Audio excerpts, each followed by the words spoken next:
Anthropic reliably shows up to support that. We need that in addition to this kind of information sharing that I'm doing here today.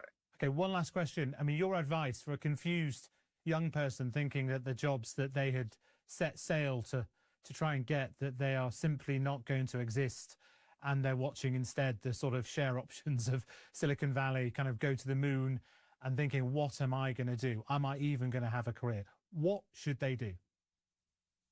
Develop a hobby. Anyone who has a hobby has something that they're passionate about and that they know more about than most people. And with that hobby, you can have curiosity, you can have ideas, and you can use that to really get the most out of these AI systems. And I am sure turn that into like amazing jobs that don't even exist yet.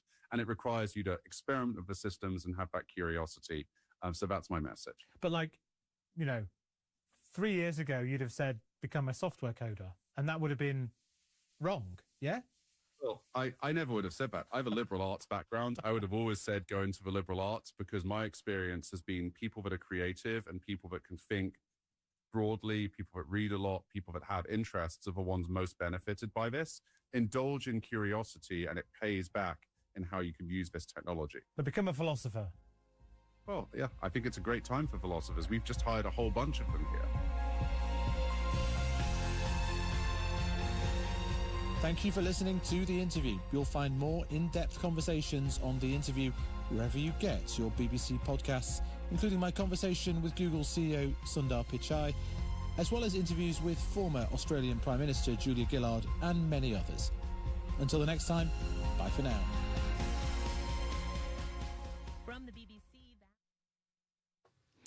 Good morning, Manitoba. You're listening to Information Radio here on CBC Radio 1, 89.3 FM, 990 AM, and everywhere on the CBC Manitoba YouTube page. I'm Corey Funk, in for Marcy Marcusa, and welcome to June 23rd. It is Tuesday, and it is a rainy day ahead for much of southern Manitoba. And actually later in the show, in the 7 o'clock hour, we're going to have a climatologist on to talk about why there's been so much darn rain this month. So stay tuned for that. Also, lots more stories to come. First, though, let's talk to our team who's helping put together today's show. Let's say hello to our team. Abby Adiemi is our studio technician, keeping an eye on your weather. Sierra Sanders is our studio director and keeping an eye on your commute. And Darren Morash is our YouTube producer, keeping an eye on your YouTube this morning. Let's also say hello to Heather Wells with your news headlines. Good morning. Good morning. Well, a former board trustee with the Canadian Museum for Human Rights says an upcoming exhibit about displaced Palestinians is one-sided. Mark Berlin quit yesterday. The McGill University professor accuses the Winnipeg Museum of telling the story of the Nakba without consulting with the Jewish community. He worries the exhibit will fuel anti-Jewish hate. A retirement home in Tuxedo is being accused of union busting after dozens of newly certified members received termination notices. The Canadian Union of Public Employees says about 70 healthcare aides working at Shaftesbury Park retirement residence got those notices yesterday. We'll hear more in our next local news coming up at 6:30. Thank you very much, Heather. Thank you. That is Heather Wells at your CBC News desk. It is 15 right now at the Forks. It's only going to be warming up a little bit today, heading for a high today of 18, and you can expect some showers throughout the day here in Winnipeg and much of southern Manitoba today. We'll have the forecast for you a little bit later. Coming up this next hour on Information Radio, Parliament might be on summer break, but the Liberals don't seem to be slowing down. We're going to talk to a political reporter with the Toronto Star about what the Liberals have been up to and why they may be at risk of putting Canadians at what critics are calling announcement fatigue. That's coming up after World Report. Stay tuned.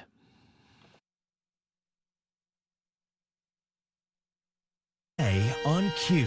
When the violinist Lara St. John spoke publicly about being sexually assaulted by her music professor, thousands of people from the classical music world reached out with similar stories. Her new documentary shines a light on those survivors and the culture that enabled the abuse. She'll be here to tell you all about it. Completely betrayed by the people who are supposed to protect the children. Q with Tom Power this morning at 10:30 in Newfoundland and on CBC Listen or wherever you get your podcasts. This is World Report. Good morning. I'm Marcia Young. People in Montreal are mourning the victims of yesterday's daylight shooting. A police officer and a civilian were killed. Investigators are now analyzing a lengthy in-cell manifesto left by the gunman and trying to piece together the shooter's motives. As Gloria Enriquez reports, the community is honoring the two lives cut short. A single blue rose lays on the Montreal police insignia on the floor of its headquarters. Quebec's premier and Montreal's mayor, along with other officials, placed it there in memory of Mohamed Lamine Ben Redouane. Flags are now flying at half-mast in honor of the 34-year-old police officer. Montreal's police chief Fadi Daguerre says he is the first member of the force to die on duty in 24 years. It's a very, very sad day. It's a nightmare. But we have to be solid. We have to be solid for our lady police officer who survived. He says that officer is now in stable condition. They were both responding to a call at around 11:30 in the morning at a Midtown hotel. According to Daguerre, a witness saw a gun sticking out a window, then heard shots. A civilian, Michael Mizrahi, was also killed in the shooting. Rabbi Sol Emmanuel, the executive director of the Jewish Community Council of Montreal, calls it a tragedy. A very warm individual, a kind individual, somebody very involved in the community. The event shook the entire area, including a grocery store nearby, where Robert Benzirem and his wife were shopping. On avait une armée de policiers qui passaient devant nous avec leurs pistolets. He says they saw an army of police officers who passed in front of them with their guns. At first, they were told to lay on the ground. Then they were taken to the back of the store, where they were locked down for hours. The city's mayor, Soraya Martinez Ferrada, says she will visit the area to reassure residents after yesterday's tragic shootings. Gloria Enriquez, CBC News, Montreal. In Northern California, 2 people are dead in a shooting at a library. It happened in Chico, north of Sacramento, last evening. Police say a child was also injured when a shooter opened fire inside the building. A male suspect was arrested as he fled out a back door. Police believe the gunman acted alone and that there was no broader public risk. There is no information on a possible motive. Temperature records are being broken across Europe as a heat wave hangs over western parts of the continent. In France, at least 40 people have drowned since the weather intensified last Thursday, and at least 5 people have died in Germany. The CBC's Anna Cunningham has the latest from London. Large parts of Europe are expected to exceed 40 degrees today. Là, c'est l'Afrique, là. In the western city of Rennes in France, carpenter Rosa Nazaba says right now it feels like this is Africa, not Europe. France has closed more than 800 schools. Alcohol has been banned at the annual Fête de la Musique, and Eurostar trains are reducing services. One nuclear plant has switched off a reactor because cooling water from a nearby river is too warm. Nearly all of Spain is under a heat alert. Italy has declared red heat warnings in 15 cities, including Rome and Milan. Warnings too in Belgium, Germany and the UK.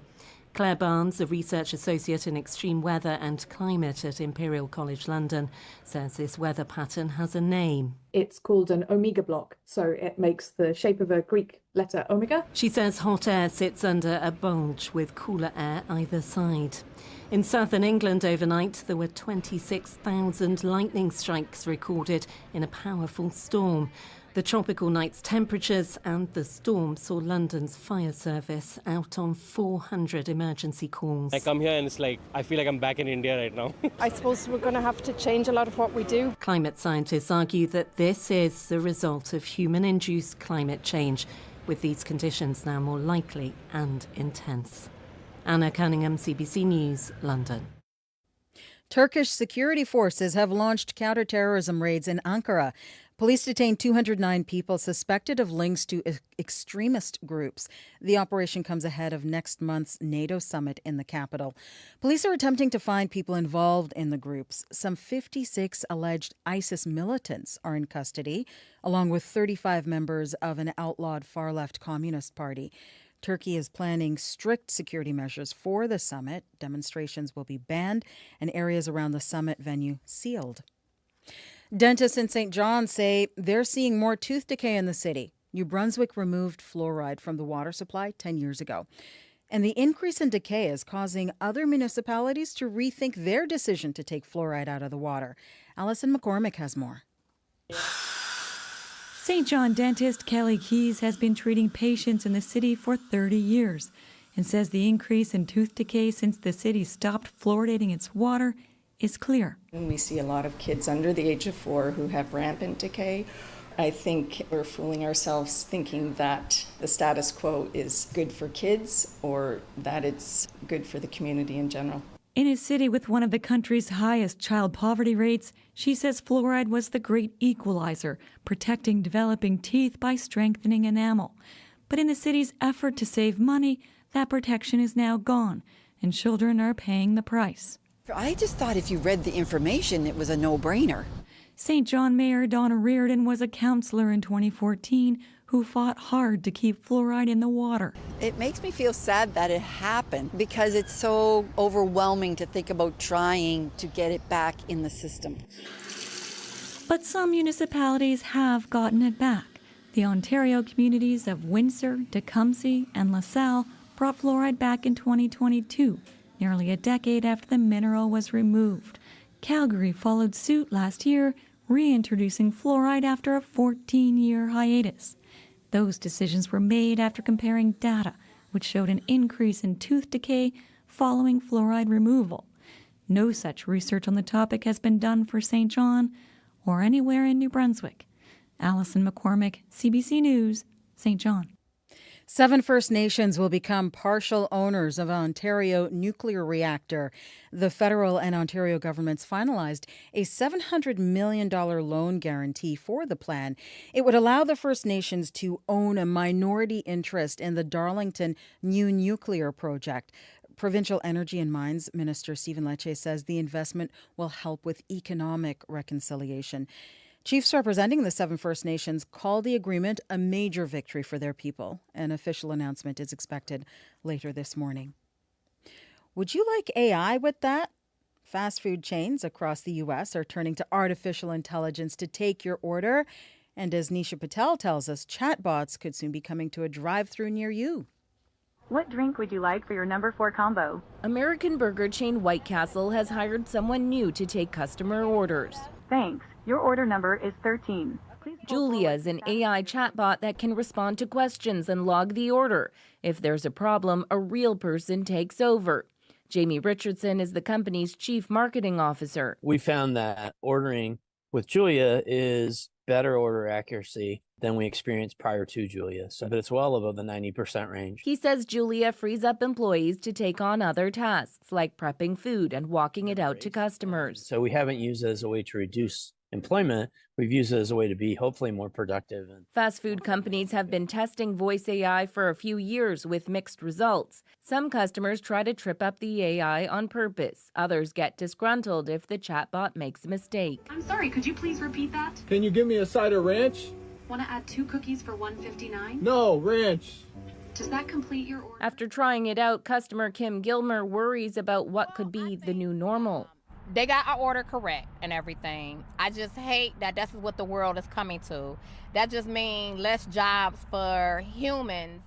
The technology is improving rapidly, and McDonald's, Dairy Queen, and Taco Bell are rolling out chatbots at their U.S. locations, while 2 companies that develop voice AI told CBC News that could hit some Canadian drive-thrus within months. Sorry, did I make a mistake? Try saying add or remove. Nisha Patel, CBC News, Detroit. No! Sports car! That yell earned Joseph McGrail Baitup the title of the world's loudest person.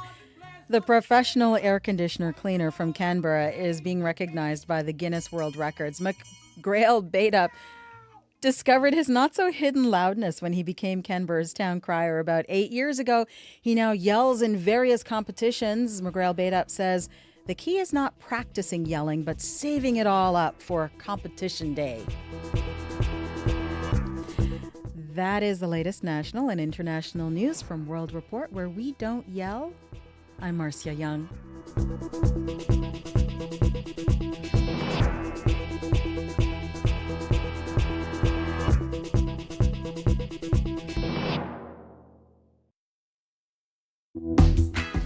I think we're all probably yelling at the sky a little bit this morning.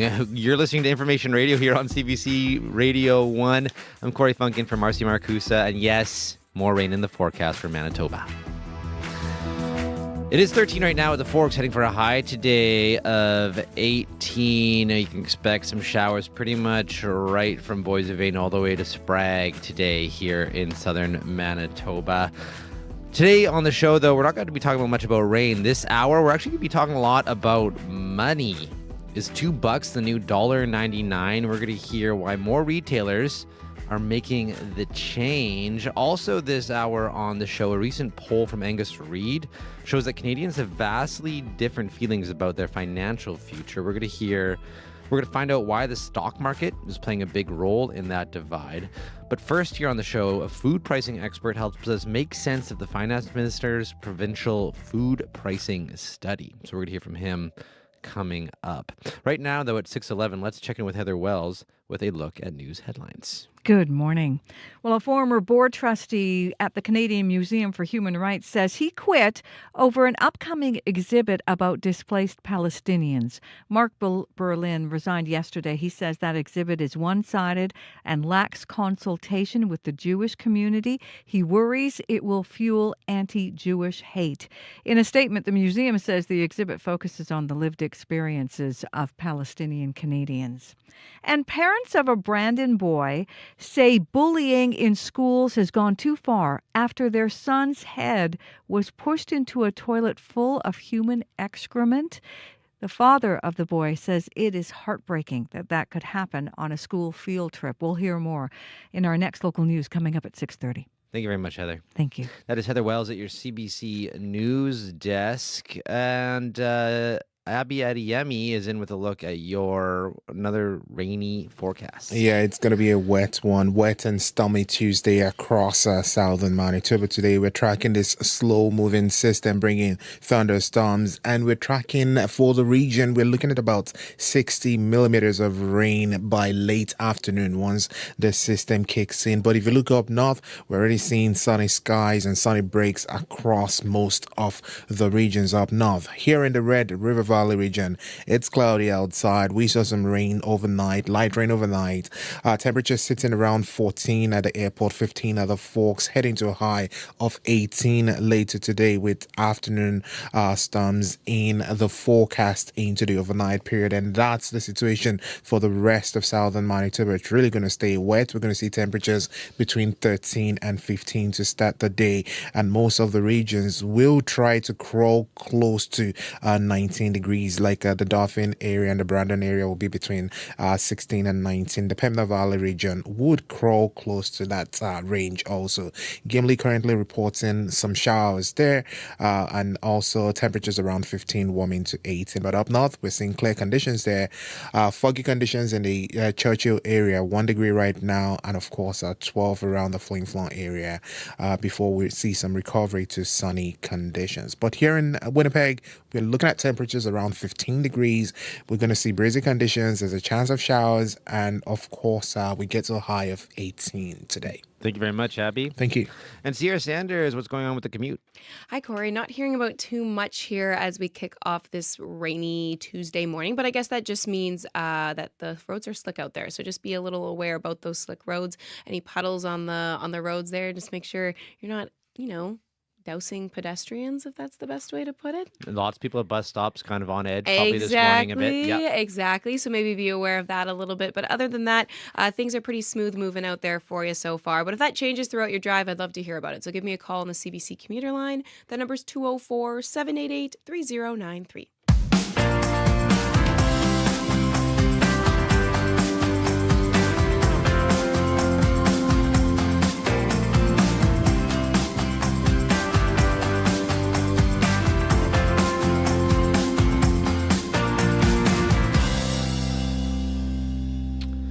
Well, as you've heard in the news yesterday, Manitoba's finance minister presented the province's new grocery price study. The report calls for more competition in the grocery sector, mandating grocery stores to have unit pricing displayed for customers. It also calls for the reintroduction of the nutritious food basket as a tool to collect data about food prices. Sylvain Charlebois is a professor at Dalhousie University and the senior director at the Agri-Food Analytics Lab. He shared his thoughts on the province's new study on Up to Speed yesterday.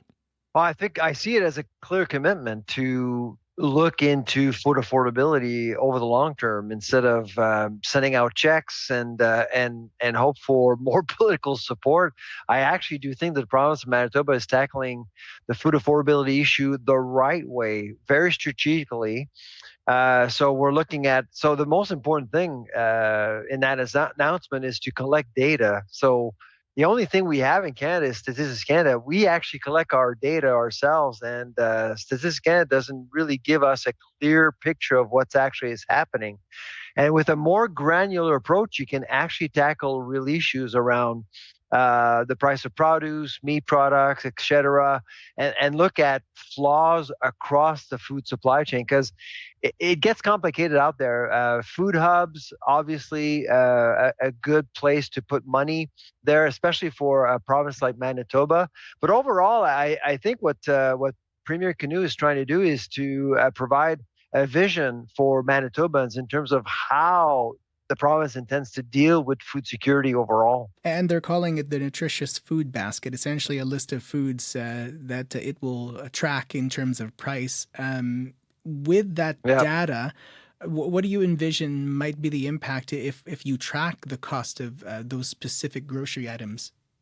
I think it's, again, it provides depth to the analysis. So often we think of food as calories, just making sure that everything is affordable. But my belief is that with this approach, you're going to also look at nutritional security. Nutrition security is, in my view, as important as food security in general. So if you start looking at specific products, making sure that they are affordable, then, and of course, applying a supply chains approach to making this product affordable, that to me is the key to success. And regrettably, it's not something I've seen out of Ottawa. I've seen some provinces move forward strategically on this issue, and Manitoba is one of them.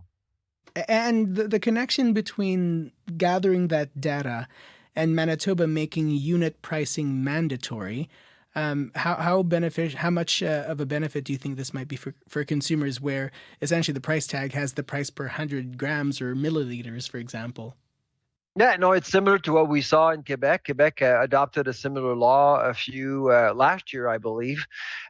More clarity at the point of purchase is much better. You want to avoid the awkwardness of seeing a consumer not buying a product at the point of purchase at the cashier. So you're trying to eliminate all of these things, making sure the person actually is making the right decision based on accurate information at the point where the person decides to grab that product in the aisle. So more clarity, the better. Have you seen food marketers or big chains try to manage or mitigate the impact of that? Because essentially you're giving consumers better options or a way to choose a better option, make it clearer for them. Are food marketers or grocery stores trying to mitigate that? Well, I mean, let's be honest here. Marketing is the art of deceiving, essentially, and so you want to sell as much as possible. I think it is the government's job to make sure that consumers have access to readily available information. The front of package labeling policy, for example, with sodium, fat, and sugar that has been implemented recently that's good policy. You're allowing someone to understand what that person is actually buying. Same thing for prices. You really need to make sure that people know exactly what they're buying, despite the shrinkflation, despite the quality that may actually be affected by skimflation, for example. So those are the things that I think the government should be addressing. When you see a report like this conclude that increasing competition in the grocery sector is one of the best ways to drive down costs, what comes up for you? What would more competition look like? How might it benefit consumers, say, in smaller communities? Yeah, it's a simplistic claim. I think we always need more competition, regardless what happens to food prices. Right. It's how you tackle the issue, and I think that the Canoe government again is looking at the entire supply chain, similar to the announcement we got from the Competition Bureau last week. The bureau is actually going to be looking at the entire supply chain to see exactly how competition can be increased, not only at retail, but in manufacturing, in production, in distribution. So looking at the entire system. And I think that's the spirit behind today's announcement in Manitoba. Are humans, which includes policymakers, smarter than artificial intelligence and surveillance pricing? Yeah, it's being overhyped, to be honest, because there is no evidence of surveillance pricing in Canada. But AI is the boogeyman, really, and you want to be ahead of what's happening right now with AI. Is surveillance pricing possible in Canada eventually? Absolutely, of course. So it's important to be ahead of this instead of just waiting for it to happen, sending a clear signal to the industry that really surveillance pricing is pure discrimination. It's financial discrimination, setting prices based on how much you make, who you are, where you live. That's certainly not something that I suspect most Canadians will want to accept. Sylvain, we are, of course, talking about big things, right? We're talking about policy here. How long do you think it will take for folks to actually see on the ground changes in the price? It takes a while. We need to be patient. Now, when you look at the data, our food inflation problem started way back in 2008. That's when you saw food inflation outpacing general inflation. And of course, since Prime Minister Carney has been in power in March of 2025, every single month we've seen food inflation above inflation. But it's not a new problem. It's a problem that we haven't really acknowledged. And so now we're acknowledging it, hopefully, collectively. And now it's time to take action, but we don't expect any changes. It will take a while, probably a few years, but at least we're recognizing that we do have a problem. It's not someone else's fault outside the country. It's really a homegrown problem. Sylvain Charlebois is a professor at Dalhousie University and the senior director at the Agri-Food Analytics Lab. He was speaking with CBC's Faith Fundal yesterday on Up to Speed. The province also announced it would provide $2.5 million to Harvest Manitoba to build a food transformation center, which would take bulk donations from grocery stores to prevent the food from going to waste. Well, 6.22 right now. Grocery prices, inflation. Here's a question for you. How are you feeling about your finances? A recent poll from the Angus Reid Institute found your answer might have a lot to do with whether you have investments. The survey found that about 7 out of 10 Canadians described their family's finances as good or very good. A large majority of those respondents were invested in the stock market. But for Canadians who describe their financial situation as very poor, less than half had investments. Colin Mang is an associate professor of economics at McMaster University. He's here to talk about that survey and can tell us more about what that survey can tell us about our economy. Good morning. Well, thank you for having me. So when you read the survey, what jumped out to you? Well, I mean, with 70% of respondents saying that their family is doing well, I mean, that's a good thing, but 30% say they're struggling right now. And you think about 30% of Canadians, that's about 12 million people. That's a lot of families who are struggling in the current economic environment. But even more, of the survey respondents, little over 60% of them said that cost of living was their major concern going forward. Now, obviously, for the 30% of people who are already struggling, yes, cost of living is going to be an issue.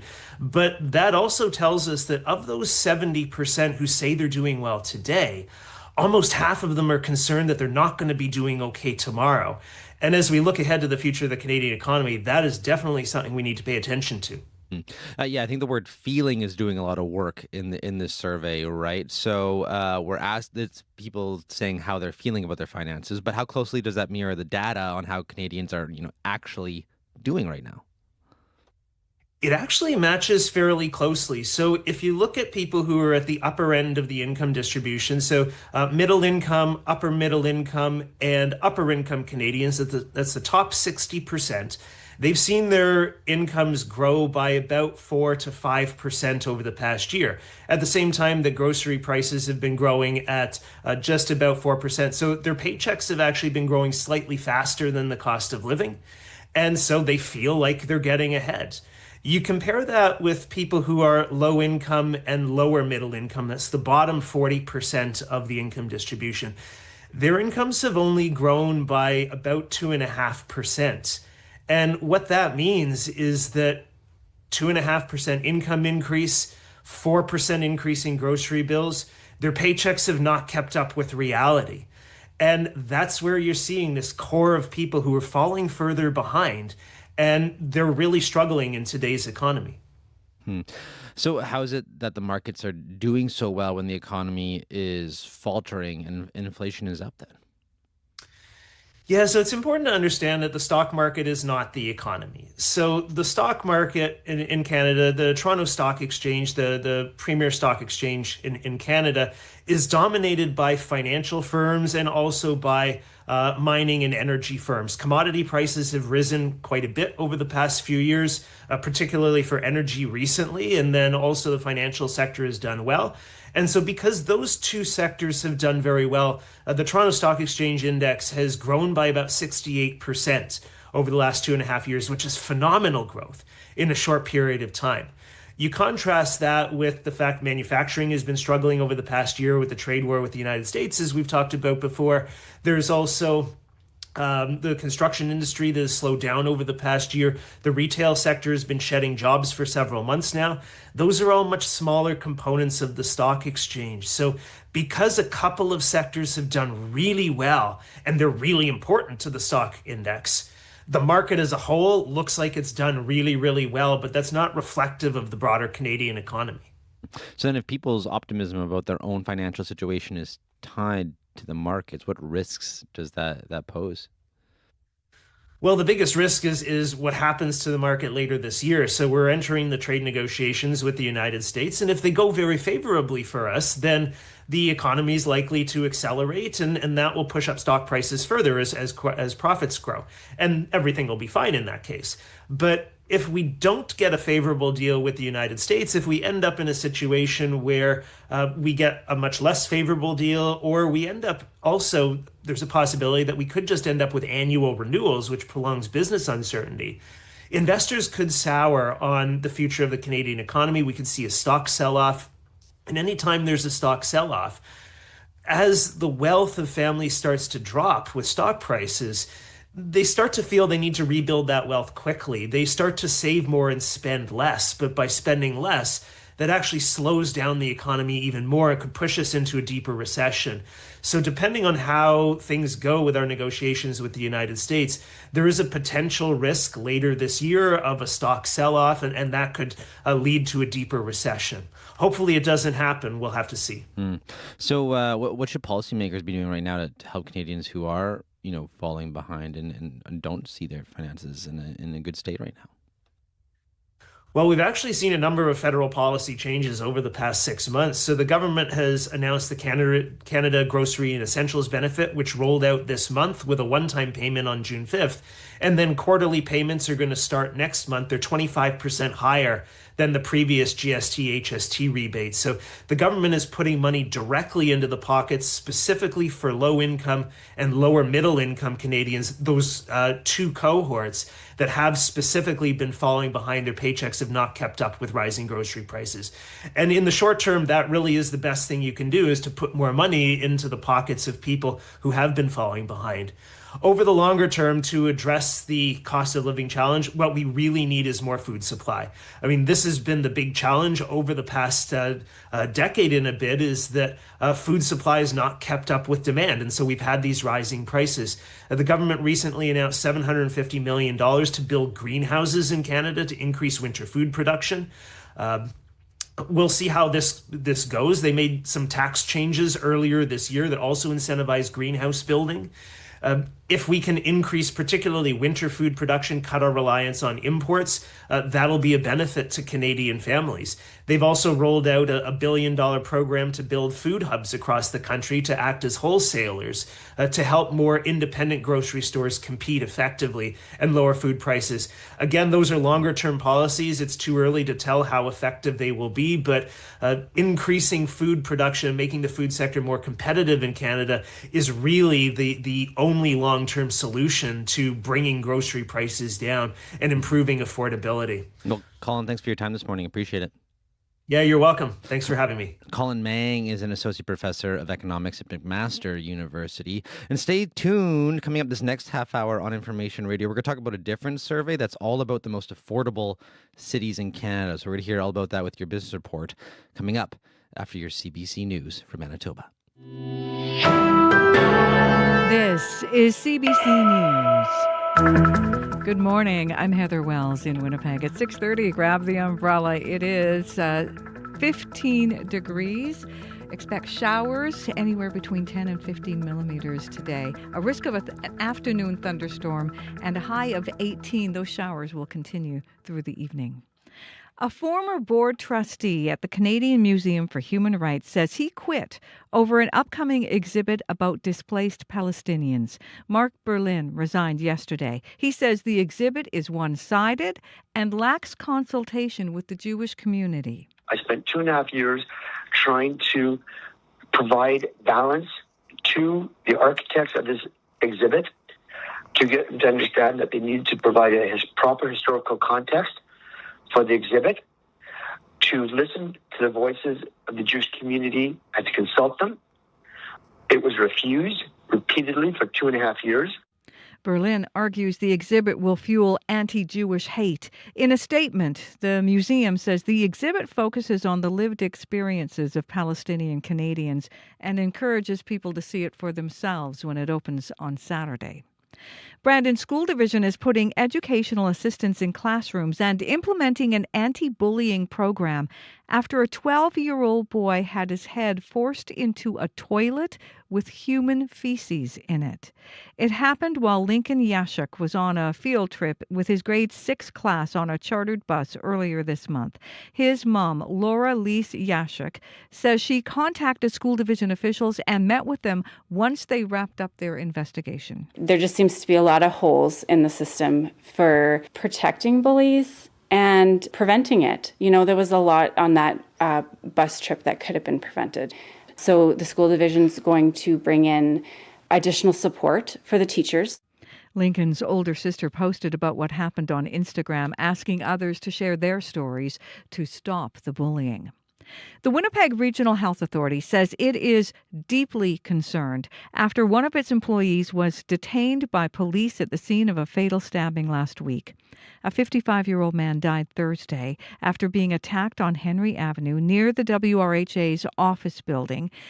In a statement, the health authority says one of its employees was initially detained by police on suspicion of committing the assault. It says the employee was released once colleagues told police that person wasn't involved. The WRHA says it's working with police to find out what happened, and it's offering support to everyone affected by the incident. A retirement home in Tuxedo is being accused of union busting after dozens of newly certified union members received termination notices. The Canadian Union for Public Employees says about 70 healthcare aides working at Shaftesbury Park retirement residence got notices yesterday, shortly after the Manitoba Labour Board certified CUPE as their bargaining agent.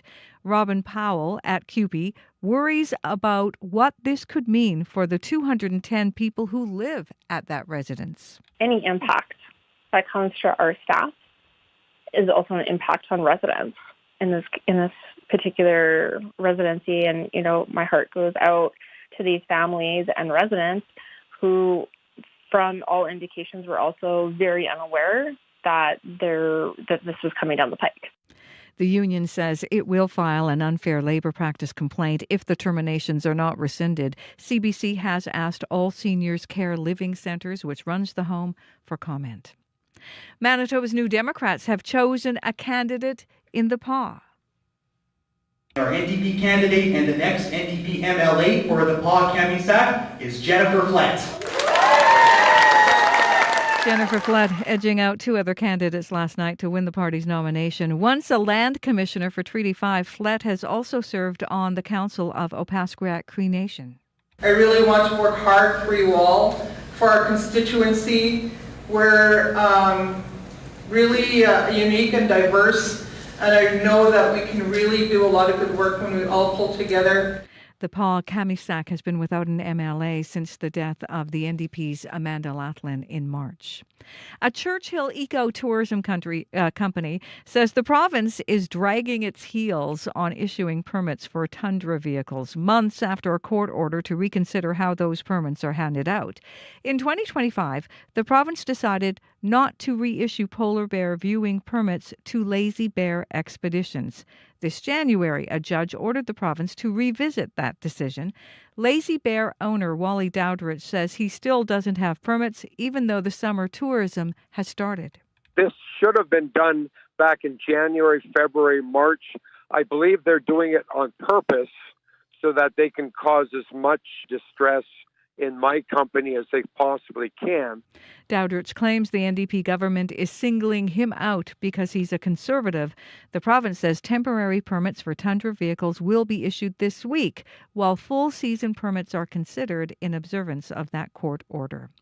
And much of Western Europe is facing another day of record-breaking heat. The continent is trapped under an intense heat dome, pushing temperatures into the 40s. More than half of France is under the highest red alert warning. Climatologists say such intense heat so early in the summer is a sign of shifting weather patterns. Samantha Burgess is with Copernicus Climate Change Service. Unfortunately, it's the trajectory that we're facing with a changing climate. Europe is the fastest warming continent, and with temperatures rising at about twice the global average rate. And this means the summer period when we have heat waves, the heat waves are more intense, more frequent, and longer lasting. The soaring temperatures are being blamed for more than 24 deaths. You can find more news updated throughout the day. All you have to do is head to cbc.ca/Manitoba. Thank you very much, Heather. Thank you. That is Heather Wells at your CBC News Desk. You're listening to Information Radio here on CBC Radio 1. I'm Corey Funk, in for Marcy Marcusa. And Abby Adiemi is in to give us a taste of the very rainy weather ahead. Definitely already shaping up to be an active day, as we saw some overnight rain still lingering this morning, and it's going to be followed by another round of showers by the afternoon period, and that might be coming with risks of thunderstorms in the southern region. We're looking at up to 60 millimeters of rain, while the northern part of the province, we're seeing dry conditions there, and most of the regions up north enjoying some sunshine. Winnipeg sits at 15 right now. Light rain falling outside. It's going to get breezy at some point, and then we're going to see more showers by the afternoon period along with thunderstorms. We get to a high of 18 later, and then those showers we're seeing as at now will definitely take us into the overnight period before we see sunshine tomorrow. Similar conditions across the south, 15s and 13 degrees. That's what we're seeing across board in the Pembina Valley region. We're looking at 14 degrees around Port Prairie at this time, warming up to 18. We're also spotting showers there. Brandon towards Nippo are seeing rain at 13 degrees. You should get to 19 later in the Parkland region. Dauphin is at 13 with some winds coming from the east. Highs would only be around 16 degrees, and then we track it into the Interlake region. Gimli and nearby sits at 14 with a high of 18. Under Gussie, afternoon showers coming your way. The Power Flame Flow, we're looking at sunny conditions there, close to 12 degrees. You warm up to 21 today. Nowhere else is at 11, warming up nicely to 23. Thompson, Lynn Lake, Gillam, Tudula Lake, we're seeing 7s to 10 degrees in that part of the province, getting to 23. While for the Churchill and York region, it's -1 at this time. Foggy and chilly, you only clear to a sunny high of 14 later today. So it's going to be active and damp for the south with a risk of thunderstorms in the afternoon period, while we'll see sunshine in the northern regions. Winnipeg, right now, we are at 15. Thank you very much, Abby. Thank you. Commute so far been pretty quiet, but if you do see something, you can give Sierra a call on the CBC commuter line. That number 204-788-3093.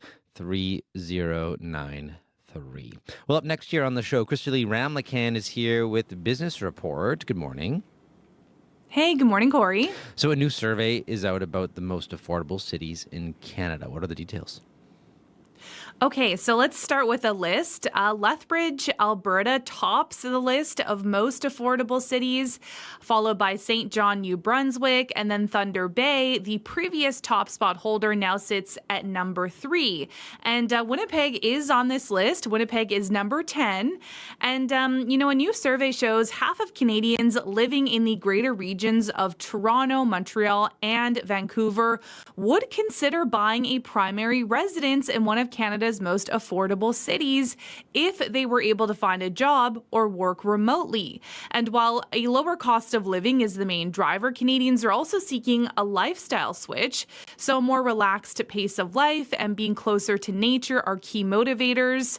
Phil Soper is the president of and CEO of Royal LePage, which conducted the survey. You really see that when you compare, say, the two extremes, boomers versus Generation Z.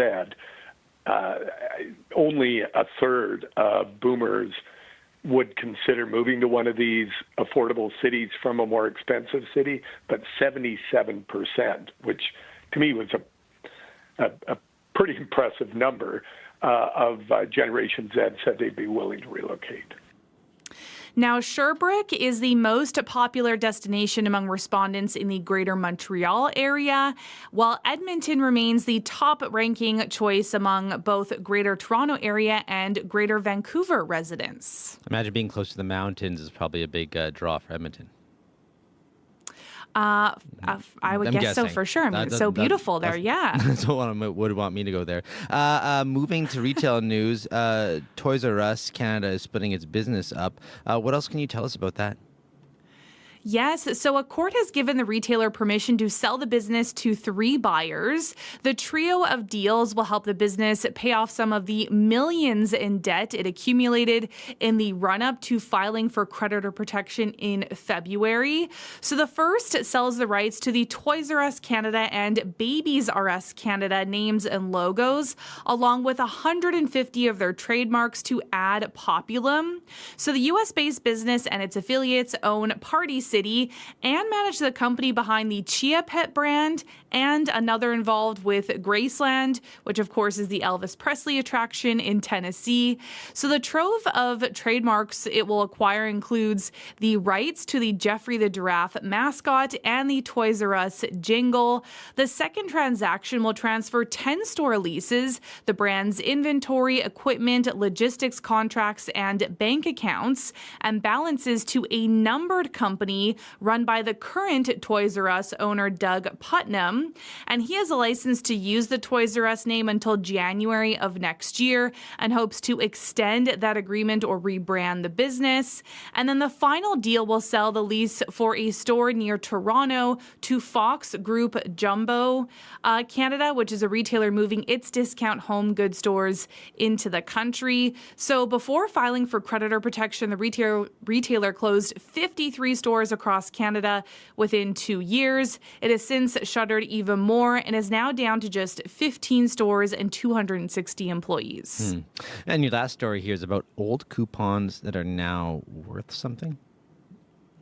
Yes, that's right. So Bed Bath & Beyond's famous blue and white coupons are now worth something. And this turn of events is providing the ultimate vindication for diehards who held on to them. maybe you could call them hoarders. Anyway, that's my little bias for the story. I'm just, letting people know that. And the retailers stopped accepting those coupons in 2023 when it filed for bankruptcy and it closed its stores. It did relaunch online later that year, and the online store offered coupons for 20% off a single item, but did not accept those paper coupons. But now Bed Bath & Beyond is reopening some bricks and mortar stores. And at the opening of the first stores in Nashville this past fall, staff handed out coupons at the door, and then people were very excited.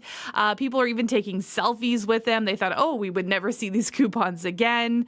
And that outpouring inspired Bed Bath & Beyond to run a contest to find the oldest coupon.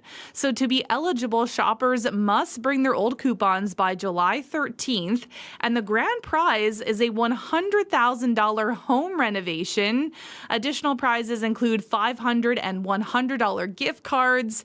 And the chain plans to continue to honor these expired coupons after the sweepstakes ends. Makes me wish a little bit that I had hoarded coupons in the past. Just a little bit. Maybe, but I'm thinking okay, a few dollars, I don't think it's worth it. I think you should have, you pay that extra couple dollars when you buy whatever random thing at Bed Bath & Beyond, and you won't have had all that junk in your house for all those years. That's fair. Thank you very much, Crystal Lee. Thanks, Corey. That's Crystal Lee Ramlacan with your business news.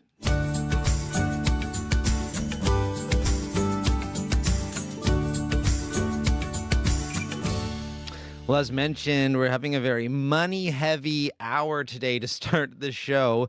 And next up, we're talking about pricing. When you see a price ending in $1.99, do you automatically round it up in your head to $2? Or maybe you think to yourself, sweet, 1 cent savings. The 99-cent pricing strategy is well worn by retailers, but some Canadian grocery stores are trying out something new. Producer Jenny DeRosio explains. Cassandra Mark's house is busy. She's got 5 kids, they have a bunch of friends, and they're always hungry.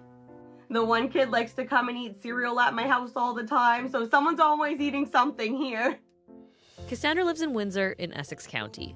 She spends a lot of time shopping for groceries. Probably at least 4 or 5 days out of the week. Sometimes I go to multiple stores in one day. Cassandra, she's a deal hunter, so she pays close attention to prices. And lately, she's noticed a shift.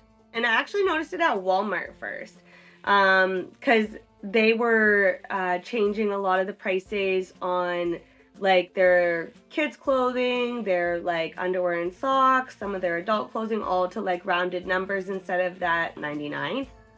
More and more retailers like Walmart and Loblaws are ditching the 99-cent price tags and rounding up instead.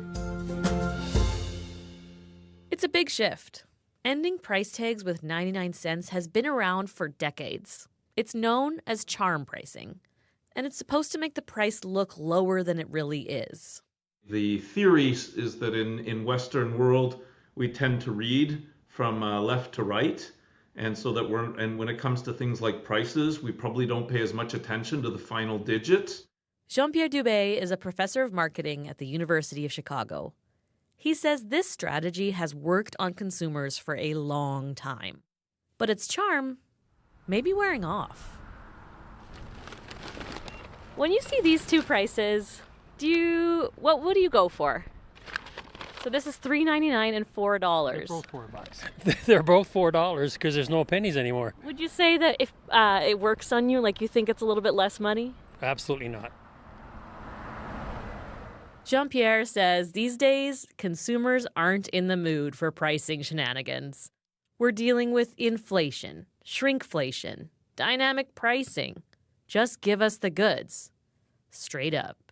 If there's one place where I've seen pretty systematically consistent results, it's been on consumer surveys since about 2024 with very strong demands and stated preference to see more price transparency. In a sea of 99-cent pricing, $2 can send a message. This is the price, and it's a good one. Trust us. And there's another benefit. A price tag that reads $2 instead of $1.99 makes it easier for shoppers to add stuff up. Right, I'm not having to do all this brain gymnastics. Now it's just 3 for $10, straightforward. Sheikha Jane is with the global consulting firm Simon Kucher. She says this kind of pricing is also good for retailers because all those pennies add up to profits. If they round up the price from $3.44 to $3.50, now I've captured the extra 6 cents on every item that I'm selling, and the consumer doesn't really see a difference there. But Sheikha says charm pricing isn't going anywhere. The 99-cent deal still has power over us because the consumer is irrational and pricing, even though it's a number, is emotional. Cassandra Marks hopes rounded pricing sticks around. She says it makes grocery math a lot easier. When all the prices end in 98 cents, I'm always just rounding up to the nearest number because I'm trying to figure out the fastest way to add things. Like, I'm doing a lot of the math in my head. Like, I'm really good at math. And she doesn't have time for more math. She barely has time to bring her groceries in. Like, I have like 2 watermelons in my car right now because I haven't put them in yet. For CBC Radio, I'm Jenny DeRosio. Well, you can hear that story and more on CBC's Cost of Living podcast, wherever you get your podcasts. It also airs right here on CBC Radio 1 Tuesdays at 11:30 and Sundays at noon. Well, up next here on Information Radio, Parliament might be in its first week of summer break, but that hasn't slowed down the stream of infrastructure announcements from the Liberals. Yesterday, Energy Minister Tim Hodgson released a new national strategy for nuclear power, and his party wants to build up 10 new nuclear reactors over the next 15 years. And on top of that, a proposed high-speed rail line between Quebec City and Toronto could see an expanded route. For a closer look at those plans and more, we've reached Ryan Tumulty. He's a political reporter with the Toronto Star. Good morning. Good morning.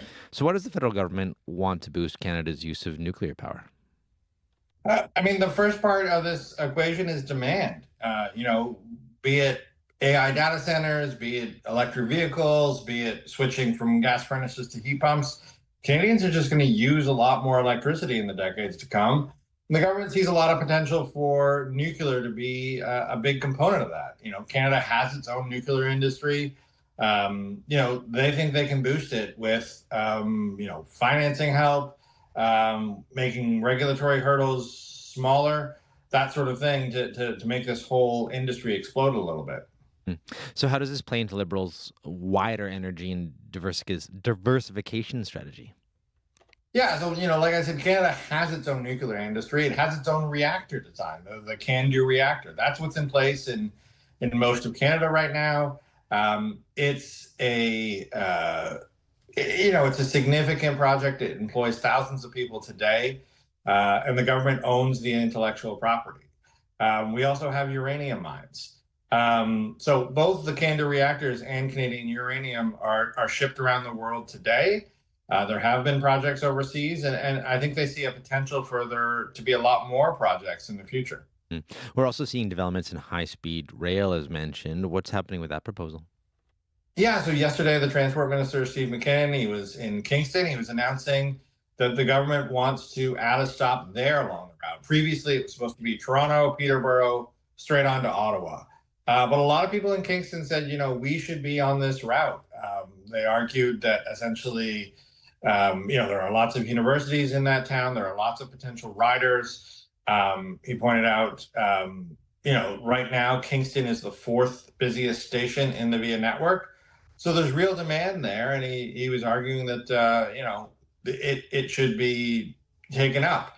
And so that will lead to more designs coming in the fall. And sort of a full specific outline of the route by sometime next year. And of course, this project is not without its critics and controversy as well. Yesterday, Transport Minister Stephen McKinnon conceded that the government would likely have to expropriate some land from private owners to make this project work. But he actually defended the plan. Have a listen. This is a project for literally the common good. This is a project for people, designed for people, to help communities. Conservative leader Pierre Poilievre is not on board with that plan. What's he saying? Yeah, I mean, he has been against this project more or less since the beginning. His concern is the cost. This is estimated to cost somewhere between $60 and $90 billion. Those are early estimates too, so it could go up. And he is arguing that that is money that could be much better spent. People in Winnipeg, for example, are not going to have easy access to this train. So you're asking Canadians all over the country to pay for a train that many of them will never ride or see. He also adds in, of course, the idea that landowners are going to be expropriated. But overall, he just doesn't see this as anything more than a vanity project. And Poilievre and the opposition keep talking about announcement fatigue because most of the Liberals' infrastructure proposals won't put shovels in the ground or become reality until at least the end of the decade. So what does Carney have to do to prevent this fatigue that the Conservatives are talking about? Yeah, I mean, I think the government is going to want to show progress. Announcements like yesterday that the route is a little bit more clear, that they're adding a stop, for example, that there's more to come in the fall, I think help give momentum to these projects.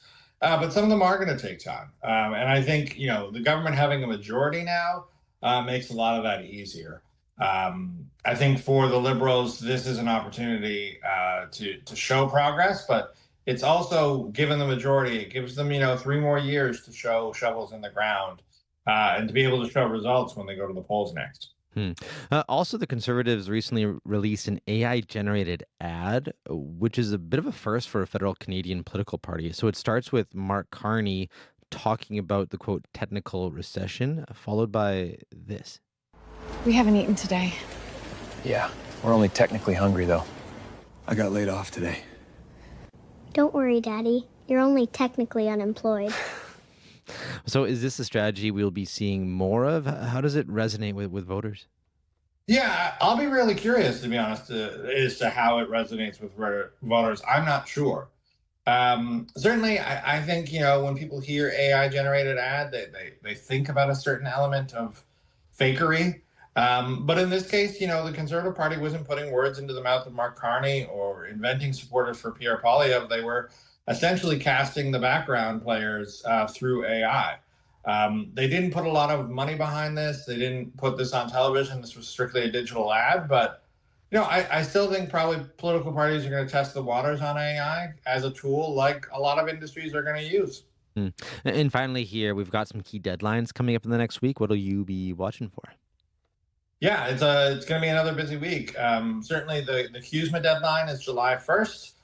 Most people expect that one to be missed with relatively little consequence. All 3 countries are going to keep talking. But then on top of that, Alberta's big pipeline proposal is due soon. And, Canada is supposed to announce which submarines it's buying in the days ahead. So it is a busy week here. Thank you very much, Ryan. All right, thank you. Ryan Tumulty is a political reporter with the Toronto Star. 6:57 right now, and still to come here on Information Radio. The Ontario Trail is officially open and ahead of schedule. Coming up, we're going to hear from the person in charge of restoring the trail and how hikers can keep the trail in its best shape. We're going to hear what he wants to see for the future of the trail as well. That's coming up right here on Information Radio. Also, this next hour on the show, she spent half her childhood barred from going to school in Afghanistan, then 8 years as a refugee in India. Now this week, she's achieving her dream of graduating high school here in Manitoba. She joins us in studio to tell us her story. That's coming up this next hour on Information Radio. Right now, though, let's check in with Heather Wells with a look at news headlines. Good morning. A former board trustee at the Canadian Museum for Human Rights says an upcoming exhibit about displaced Palestinians is one-sided. Mark Berlin resigned yesterday. The McGill University professor accuses the Winnipeg Museum of telling the story of the Nakba without consulting the Jewish community, and he worries that exhibit will fuel anti-Jewish hate. A retirement home in Tuxedo is being accused of union busting after dozens of newly certified union members received termination notices. We'll hear that story in our next local news coming up at 7:30. Thank you very much, Heather. Thank you. 15 right now at the Forks, heading for a high today of 18. You can expect showers throughout much of southern Manitoba, and also a chance of thunderstorms as well this afternoon. And actually after 7 o'clock as well, we're going to have a climatologist join us to talk about why it's been so darn rainy in Manitoba and what we can expect ahead this summer as well. So that conversation coming up this next hour on Information Radio. Commute's looking good as well. You can call Sierra if you do see something, though, 204-788-3093. I'm Corey Funk, in for Marcy Marcusa. You're listening to Information Radio here on CBC Radio 1. We'll be back after World Report. Stay tuned.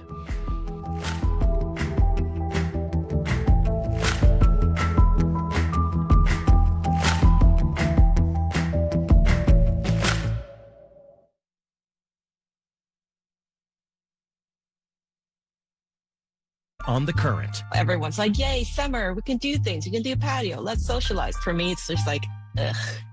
When you think of seasonal affective disorder, you tend to think of those who get sad in winter, but others struggle with this disorder in the summer, and it can be hard to deal with in a season when there's pressure to have a great time. Summer sad, coming up on The Current. The Current with Matt Galloway. This morning at 8:37, 9:07 in Newfoundland, and on the CBC Listen app. This is World Report. Good morning. I'm Marcia Young. People in Montreal are mourning the victims of yesterday's daylight shooting. A police officer and a civilian were killed. Investigators are now analyzing an incel manifesto left by the gunman and trying to piece together the shooter's motives. As Gloria Enriquez reports, the community is honoring the 2 lives cut short. A single blue rose lays on the Montreal police insignia on the floor of its headquarters. Quebec's premier and Montreal's mayor, along with other officials, placed it there in memory of Mohamed Lamine Ben Redouane. Flags are now flying at half-mast in honor of the 34-year-old police officer. Montreal's police chief Fadi Daguerre says he is the first member of the force to die on duty in 24 years. It's a very, very sad day. It's a nightmare. But we have to be solid. We have to be solid for our lady police officer who survived. He says that officer is now in stable condition. They were both responding to a call at around 11:30 in the morning at a Midtown hotel. According to Daguerre, a witness saw a gun sticking out a window, then heard shots. A civilian, Michael Mizrahi, was also killed in the shooting. Rabbi Sol Emmanuel, the executive director of the Jewish Community Council of Montreal, calls it a tragedy. A very warm individual, a kind individual, somebody very involved in the community. The event shook the entire area, including a grocery store nearby, where Robert Benzirem and his wife were shopping. On avait une armée de policiers qui passaient devant nous avec leurs pistolets. He says they saw an army of police officers who passed in front of them with their guns. At first, they were told to lay on the ground. Then they were taken to the back of the store, where they were locked down for hours. The city's mayor, Soraya Martinez Ferrada, says she will visit the area to reassure residents after yesterday's tragic shootings. Gloria Enriquez, CBC News, Montreal. Millions of people across Europe are trying to cope with what is likely to be another record-setting day of heat. Emergency workers are preparing for a surge in patients at a hospital in southwestern France. Overnight, France recorded its hottest night since measurements began in 1947. At least 40 people have drowned there since the heat intensified last Thursday. Several parts of Italy, England, and Wales have issued red heat warnings. Samantha Burgess is with the Copernicus Climate Change Service. Unfortunately, it's the trajectory that we're facing with a changing climate. Europe is the fastest warming continent, and with temperatures rising at about twice the global average rate. And this means the summer period when we have heat waves, the heat waves are more intense, more frequent, and longer lasting. Experts say temperatures in parts of England could reach 40 degrees Celsius this week. The extreme heat has forced the closure of several schools. It has also triggered intense storms across the UK. Officials say more than 29,000 lightning strikes have been recorded over the past 24 hours. Nearly all of Spain is also under a heat alert.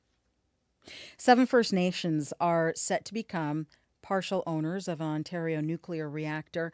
The federal and Ontario governments finalized a $700 million loan guarantee for the plan. It would allow the First Nations to own a minority interest in the Darlington New nuclear project. Provincial Energy and Mines Minister Stephen Lecce says the investment will help with economic reconciliation. Chiefs representing the 7 First Nations call the agreement a major victory for their people. An official announcement is expected later this morning. Dentists in St. John say they are seeing more tooth decay in the city. New Brunswick removed fluoride from the water supply 10 years ago, and the increase in decay is causing other municipalities to rethink their decision to take fluoride out of the water. Alison McCormick has more. St. John dentist Kelly Keys has been treating patients in the city for 30 years and says the increase in tooth decay since the city stopped fluoridating its water is clear. We see a lot of kids under the age of 4 who have rampant decay. I think we're fooling ourselves thinking that the status quo is good for kids or that it's good for the community in general. In a city with one of the country's highest child poverty rates, she says fluoride was the great equalizer, protecting developing teeth by strengthening enamel. But in the city's effort to save money, that protection is now gone, and children are paying the price. I just thought if you read the information, it was a no-brainer. St. John Mayor Donna Reardon was a councillor in 2014 who fought hard to keep fluoride in the water. It makes me feel sad that it happened because it's so overwhelming to think about trying to get it back in the system. But some municipalities have gotten it back. The Ontario communities of Windsor, Tecumseh, and LaSalle brought fluoride back in 2022, nearly a decade after the mineral was removed. Calgary followed suit last year, reintroducing fluoride after a 14-year hiatus. Those decisions were made after comparing data, which showed an increase in tooth decay following fluoride removal. No such research on the topic has been done for St. John or anywhere in New Brunswick. Alison McCormick, CBC News, St. John. Hundreds of thousands of Canadians say they are struggling to see a dermatologist. Many say wait times are skyrocketing, even for critical care like skin cancer screenings. And the backlog is growing as more doctors pivot to private cosmetic procedures. The CBC's Christine Birak reports. It's more than a year that this was growing on my face. Carol MacArthur suspected it was skin cancer, but month after month, the 67-year-old couldn't get a dermatologist appointment in Ottawa. And I lost a chunk of my cheek. I lost the cartilage in my nose, and it was 1 year. Canada is short roughly 400 dermatologists. Despite the crisis, more specialists are shifting away from cancer screening. Instead, they're spending their time on cosmetic procedures like Botox. So there is this exodus from public medicine into private medicine that's more lucrative for some doctors. Dr. Mark Kirchhoff heads the Canadian Dermatology Association. He says outdated provincial fees are squeezing medical practices. Still, he says change is needed. Taxpayers fund residency spots, and who gets them needs to be reevaluated. I do call into question people that get their medical training subsidized by the public system and then end up just doing cosmetic dermatology for a private system for their entire career. All I know is I'm trying to do what I believe in. Dr. Andrew Simone opens his Toronto dermatology clinic at 4 a.m. every Saturday.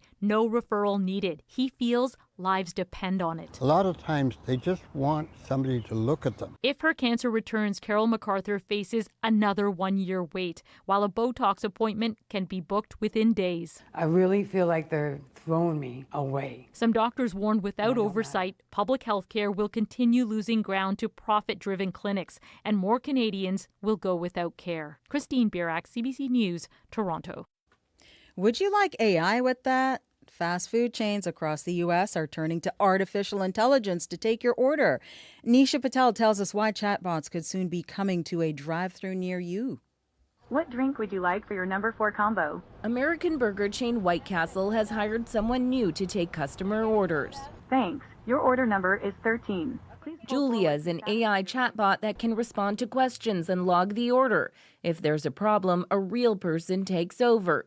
Jamie Richardson is the company's chief marketing officer. We found that ordering with Julia is better order accuracy than we experienced prior to Julia. But it's well above the 90% range. He says Julia frees up employees to take on other tasks like prepping food and walking it out to customers. So we haven't used it as a way to reduce employment. We've used it as a way to be hopefully more productive. Fast food companies have been testing voice AI for a few years with mixed results. Some customers try to trip up the AI on purpose. Others get disgruntled if the chatbot makes a mistake. I'm sorry, could you please repeat that? Can you give me a side of ranch?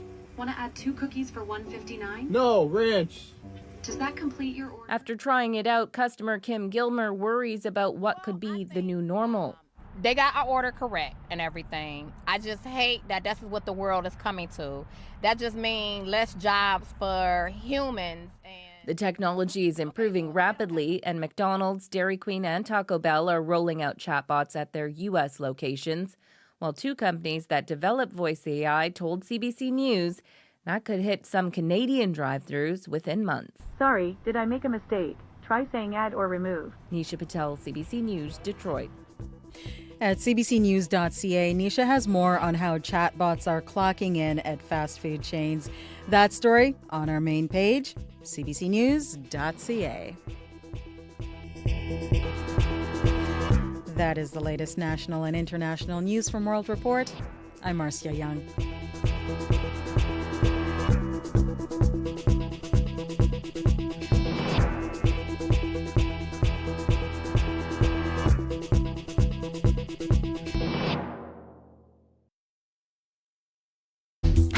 Good morning, Manitoba. You're listening to Information Radio here on CBC Radio 1, 89.3 FM, 990 AM, and everywhere on the CBC Manitoba YouTube page. Another rainy one in store for southern Manitoba.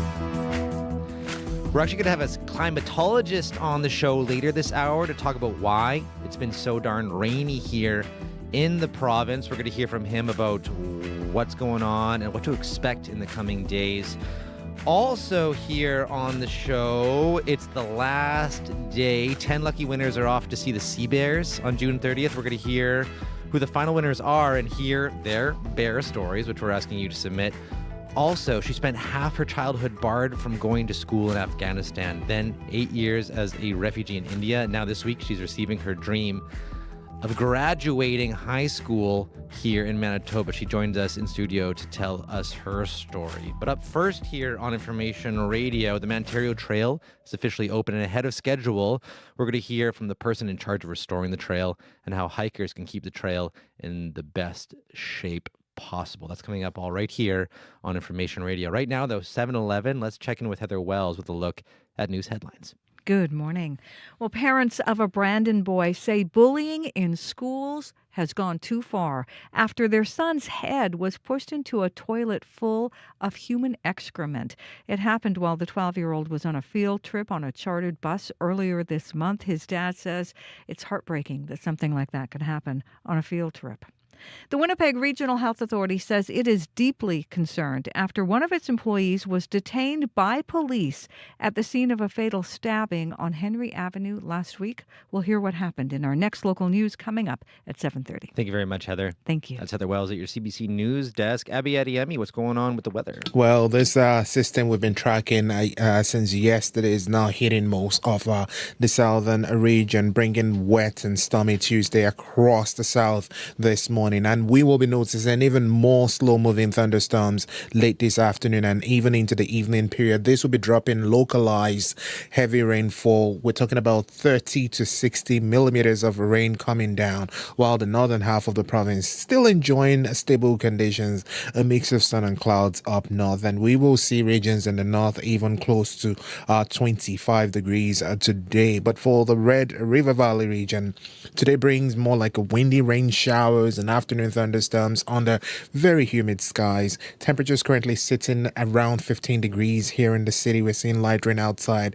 We only head to a high of 18 later today, and this showers is definitely going to continue into the overnight period before we see some sunshine tomorrow. Similar conditions we're seeing 12 to 15 degrees across southern Manitoba from the Pembina Valley region all the way to the Interlake region. We are going to see high stratum max out at 19 degrees in most of the other regions. But up north, beautiful cluster of sunny skies around the powerful Flan Lake, Jadula Lake this morning, sitting comfortably near 14 degrees. So it's more like active and damp in the south, while we're seeing sunny conditions up north. 15 in Winnipeg right now. Thank you very much, Abby. Thank you. Sierra Sanders, what is going on with the commute?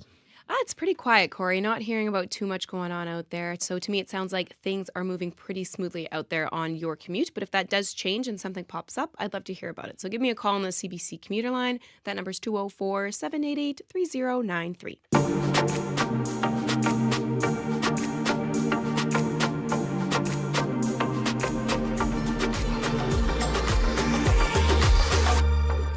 Well, it's been over a year in the making. The Ontario Trail is now open. The province announced on Friday the 64-kilometer-long trail has reopened after a devastating wildfire ripped through it last year. It's taken a team of 23 volunteers who collectively traveled 1,885 kilometers by foot and paddle to help restore the trail. Aaron Webb is a member of the South Whiteshell Trail Association. He was hired by the province, or taken on by the province, to assess the condition of the trail and come up with a plan to restore it. Good morning, Aaron. Hey, Corey. How's it going? Good. So what are the conditions of the trail right now, would you say? So overall, they're really great. We do desperately need people on the trail.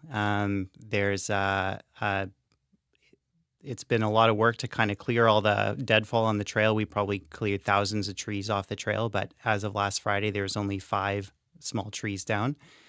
We've also brushed and trimmed a lot of the trail, so it's probably wider than it's ever been before. But there is a lot of like smaller growth, blueberry bushes and ferns and grasses and stuff like that we'd really like you to get out there and trample so that there's like a discernible trail again. Or just eat your way through the trail. Exactly. Yeah, there's going to be lots of hungry bears out there that are just rolling around the blueberry bushes this summer. So is this the best condition the Ontario's ever been in? I think yes and no. So I think like there's been some infrastructure that's been put into it. We've replaced 2 of the bridges on the trail. There's been some floating boardwalks that are put in, and we put down a lot of like log bridges over some of the swampy areas. That being said, like half of the trail was affected significantly by the fire. So you're not going to see the mature forest through a lot of the trail now. So like the landscape's changed for sure, but that regrowth has started in earnest, and it's quite beautiful out there. So just give us a sense of just how much work it was to get the trail back in order. I mentioned some of the stats there collectively, how much you moved to pull this off, but just how bad of a condition really was it when you first stepped foot on the trail? There were sections on that trail that you could not identify as being the trail anymore. Like the trees were all burnt. So many trees had fallen down from a combination of the fire as well as windstorms afterwards. So some places there was basically just like a pick up sticks. So just like tons of trees falling over each other, and you couldn't tell where the trail was at all. So it was really like blazing a new trail through parts of it. And then other sections, they're wide open on granite, and they're pretty easy to see, even though the fire had swept through there. But overall, we put together about 1,300 hours of actual work on the trail between the 23 of us, and long days, so 10 to 12-hour days. One day we had 15 hours just getting into the Montero cabin on that one of those first days. And carrying a lot of equipment, I imagine, too. We did, yeah. Wild. So, I mean, even now the trail has been restored, but what concerns do you still have for the trail itself going forward? I think that fire is always going to be on my mind now. So anytime that there's a high fire risk in the area, or there's a small fire that starts somewhere, in my mind, it's always going to balloon out into be a big disaster again. Since I watched this fire overtake most of the trail last year. And I think just getting people on the trail, that's like my biggest concern. I want people out there and trampling down that path again. What do you know about how popular the trail actually is? Like, especially since it's open, have you heard a lot of people do intend to hit the trail now? I think so. Everyone you talk to is planning on it this summer. I think there's been a lot of hype and a lot of pent up a need to get back out there. So I'm hoping that there's lots of people. We don't actually have an organized way to track numbers right now. Manitoba Parks has set up a volunteer registration system, so I think that will help a lot, and I encourage people to use it. There's no cost to it, and there's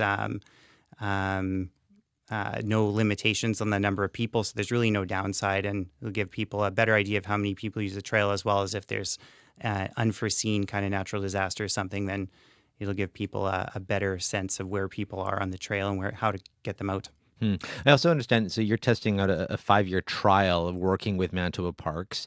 What does that relationship look like? What will the next 5 years look like? Is this going to be a big early season maintenance fest like this every year? I think so. We were so concentrated on just getting the trail open, we haven't even talked about next steps with it yet. But that's the intent. I think that the best time to put the big effort in is early spring, before people really get out in the trail and get things into good shape, clearing all the deadfall from the winter and getting things ready, and then kind of spot cleanups kind of as the season goes on. So last week, a few of us ran the trail with hand tools, hand saws, a couple extra signs and stuff like that, and cleared off most of the deadfall that had fallen from one of the recent thunderstorms that went through after we had cleared it originally. And I think that there's enough of us that like doing that we'll be through there on a fairly regular basis. How many more times do you plan to go down the Mantario this summer still? Well, I mean, hopefully 10. That is wild. You want to look long term too here. So I know, I've been lucky enough to hike, the West Coast Trail, for example. I know that's a national park, different resources, different setup. But there's staff out there doing their thing. What do you think needs to be done for the Mantario to make it viable long term in terms of maintenance? Do you think it's a staffing thing, or do you think volunteers like yourself can maintain it long term? So we have the best group of volunteers, and honestly, the whole time we were out there this spring getting things ready, I never once heard, "I can't believe we have to do this." People were excited to be out there, and they are the users of the trail. The guys that are out there working are using the trail constantly, and you'll never find someone that's going to do a better job than somebody who knows that they're going to come back and use it and love it. So I think that this partnership between Manitoba Parks and South Whiteshell Trail Association and the volunteer group that we put together is really the way to go. So I'm hoping that it'll extend beyond 5 years, but this is the first 5-year trial period, and this also frees up some resources to do some extra work on the trail. So the floating bridges and stuff like that they were able to put in, I think, was made possible by getting volunteers to do a bulk of the work. Assuming you were the dictator of the trail with endless resources, going forward to make, let's say if you wanted to make it as much of an attraction as, say, the West Coast Trail or some other big premier trail in Canada, what do you think would need to be done to get the Mantario there? I think there's lots of areas that I kind of was able to document quite clearly last year that suffer from, you go through a lot of swamps, right? So there's a lot of wet areas. It's not a bad thing. I'm not opposed to getting my feet wet, but the more people using that trail and trying to avoid going through the wet spots kind of create trail braiding and damage the ecosystem there a lot. So boardwalks over some of those areas are a big thing that we're looking at.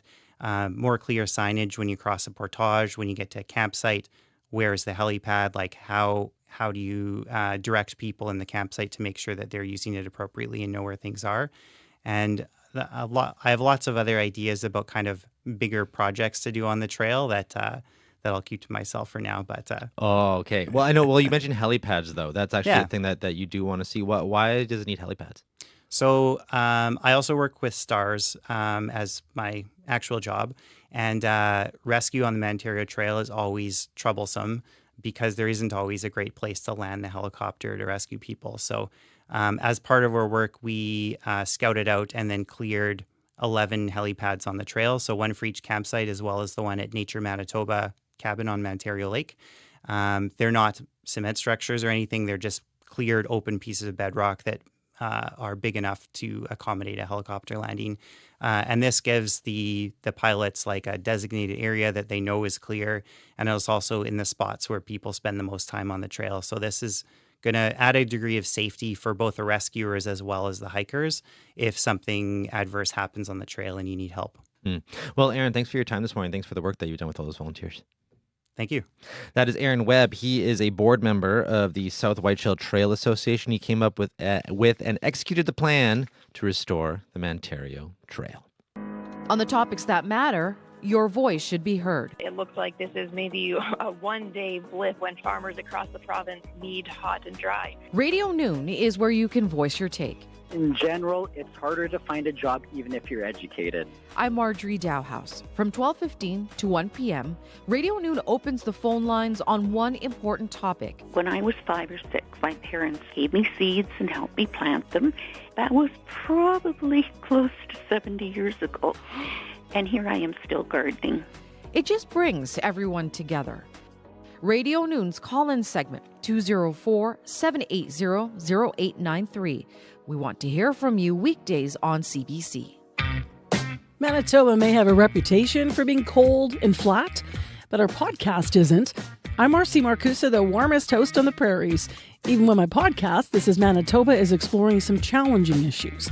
I'm never flat when it comes to holding our leaders to account. Some of those interviews have been called spicy. If you care about this province, check out This is Manitoba, with new episodes dropping every Wednesday. 7:24 right now. You're listening to Information Radio here on CBC Radio 1. I'm Corey Funk, in for Marcy Marcusa. And stay tuned. Still to come here on the show, we're going to speak with a high school student from Afghanistan about achieving her dream of graduating this week after wondering if it would actually ever happen at all. She spent 8 years as a refugee in India before coming here. So we're going to hear her story. She's going to join us in studio coming up this next half hour on Information Radio. But right now, though, 7:20 on 7:25, let's check in with Scott Reguer with a look at your morning sports. Good morning. Hey, Corey. So let's start with the World Cup, where there have been goals galore so far. Have there ever been? Yeah. And the planet's biggest stars, Corey, have been behind them. The shiniest star of them all, Lionel Messi, with 2 in Argentina's win over Austria yesterday. He is now the tournament's all-time scoring leader. Not to be outdone, Kylian Mbappe had 2 of his own in France's victory over Iraq. And, of course, Erling Haaland was always going to get in on the action. He potted a pair in Norway's win against Senegal. It all led to an announcer suggesting last night, Corey, that whoever ends up with the most goals by the tournament's end won't just win the Golden Boot Award, but a 24-carat Golden Boot. Norwegian coach Ståle Solbakken was asked about Haaland's chances. It's easier to win the Golden Boots when you play for France and Argentina, but we'll try to give Erling more games and more help also in the next games. He's on fire, and I'm very happy for him that he can score on the biggest stage. Even beyond the planet's biggest stars, Corey, players have been scoring left, right, and center at this tournament. There have been 25% more goals at this stage of the World Cup than there were at the last one in Qatar. Some of that is down to the watered-down competition, no doubt. There are a record 48 countries involved, not all of them super strong. But some of it has to do with the ball they're using. It's known as the Trianda. FIFA designed it with, as it puts it, deep seams to produce what is called optimal in-flight stability. Austria's coach Ralf Rangnick had another name for the Trianda yesterday, calling it fast as a cannonball. One way or another, Corey, it has led to an entertaining tournament, which is helpful for a sport that's been criticized for ages, especially south of the border, for not always being as entertaining as it might be. Well, who's looking to put the ball in the net at the tournament today? I think we have to start with Cristiano Ronaldo, who will take on Uzbekistan today. Portugal, like their Iberian cousins Spain, Corey, have received criticism for starting the World Cup slowly. They both settled for draws in their opening matches against unheralded African sides. Spain responded to the criticism by throttling Saudi Arabia in their second game. Well, we'll have to see what the Portuguese have in store then for the Uzbeks today. Meanwhile, in Toronto, Croatia, led by their former World Player of the Year, Luka Modric, will take on Panama. The Croatians, Corey, need to win today to keep their hopes of reaching the knockout round alive. And then, of course, there's Old Blighty. England can clinch top spot in its group if they beat Ghana today. And with Harry Kane in top form, he netted 2 goals in his opening match. I do like their chances. Ghana's coach, though, Carlos Queiroz, stands resolute. England has its strengths, its characteristics. We have ours. They have good players with Premier League experience, which makes them very important, very competitive, with intensity. It's a team that has 3 lions on its shirt, but we come from Ghana and have 33 million lions ready to fight, and that's what we're going to do. To be clear, Corey, Kairos is speaking about Ghana's human population, not its wild cat I was wondering, like, wow, that's a lot of lions in Ghana. No, I checked because we had to be sure. World Wildlife Fund says there's only 25,000 lions in the whole world, so that's not the case in Ghana. Well, finally, what's the latest as Canada prepares for its match against Switzerland tomorrow? Well, much of the talk, Corey, surrounds who's going to replace the injured Ismail Kone. The central midfielder suffered a broken leg in the last match against Qatar. One of Kone's closest friends, Nathan Saliba, subbed in for him after that gruesome incident and immediately scored a goal on an exquisite free kick. Their teammate, Moise Bombito, says although Saliba's just 22 years old, he's more than capable of doing the job. He's a great professional and he delivers. And, I think that was also his debut on the World Cup stage, and he stayed ready the whole time, so as soon as his number was called, was really responsible to go out there and do the job and also to score this beautiful goal.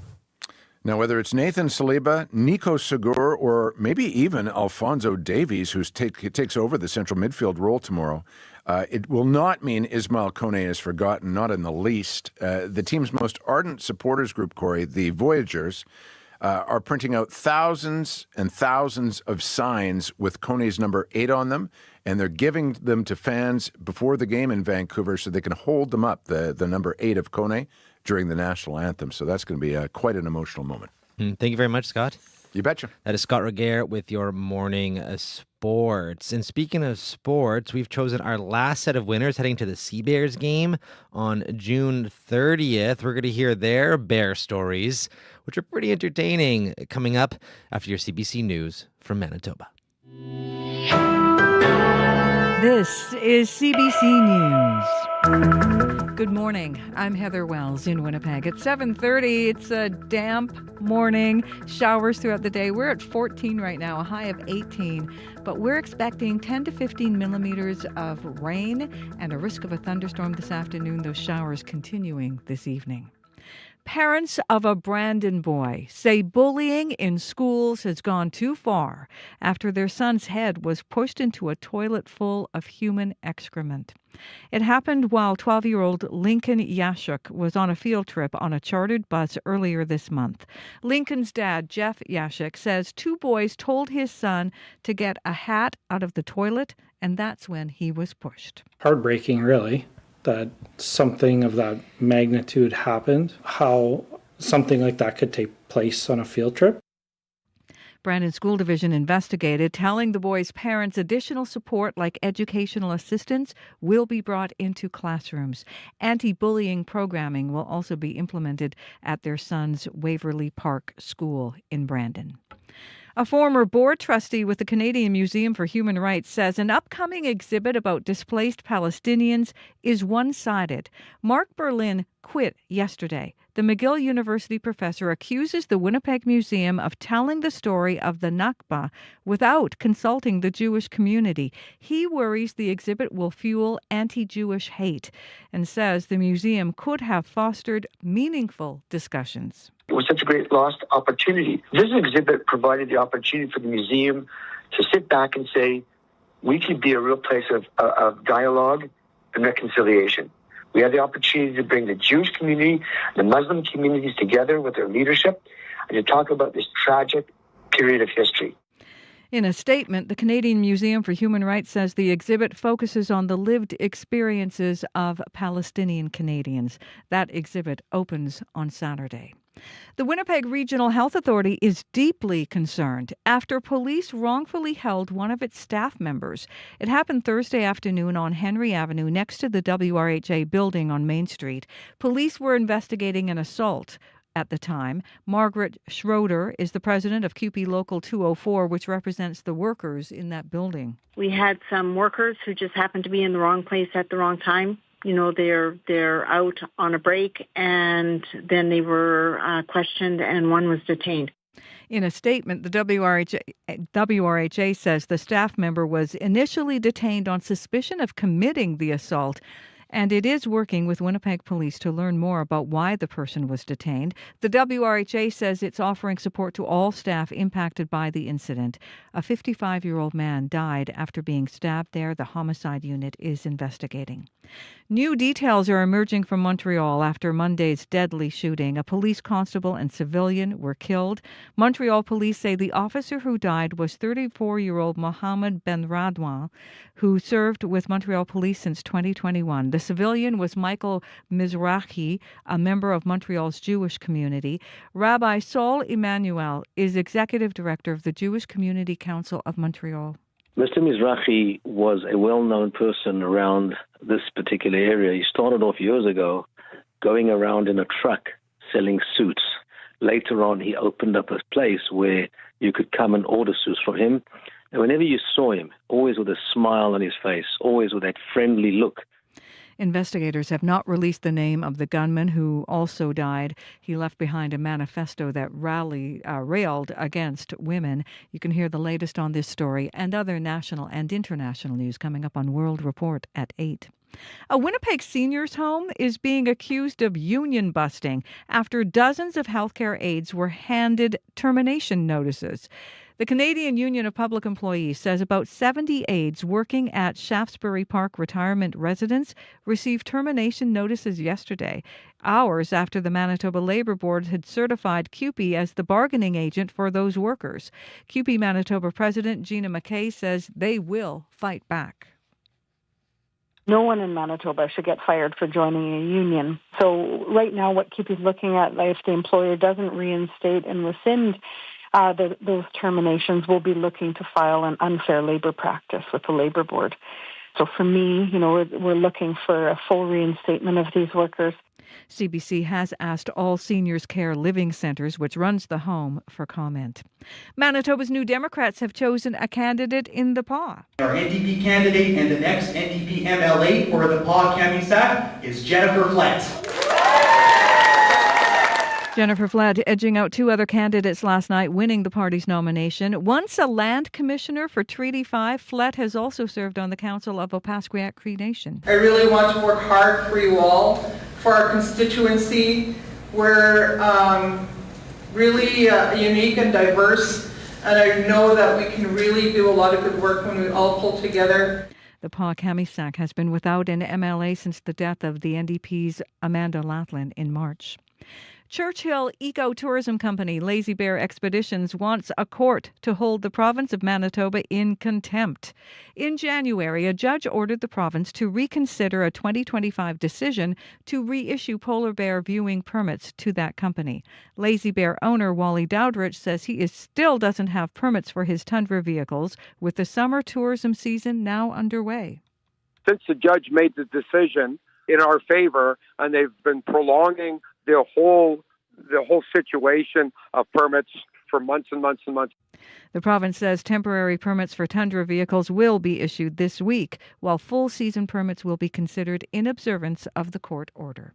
You can find the latest news throughout the day at cbc.ca/Manitoba. Thank you very much, Heather. Thank you. That is Heather Wells at your CBC News Desk. You're listening to Information Radio here on CBC Radio 1. I'm Corey Funk, in for Marcy Marcusa, and Abby Adiemi is here with a look at your regional forecast. I'll Hello. just tell you in summary, it's a quick damp one for southern Manitoba, and of course we're going to see rain and highs close to 19 degrees in the south. It's going to be humid at some point, gets breezy, and up north we're seeing sunny conditions with temperatures close to 23. Winnipeg right now 14, heading for a high of 18. Thank you very much, Abby.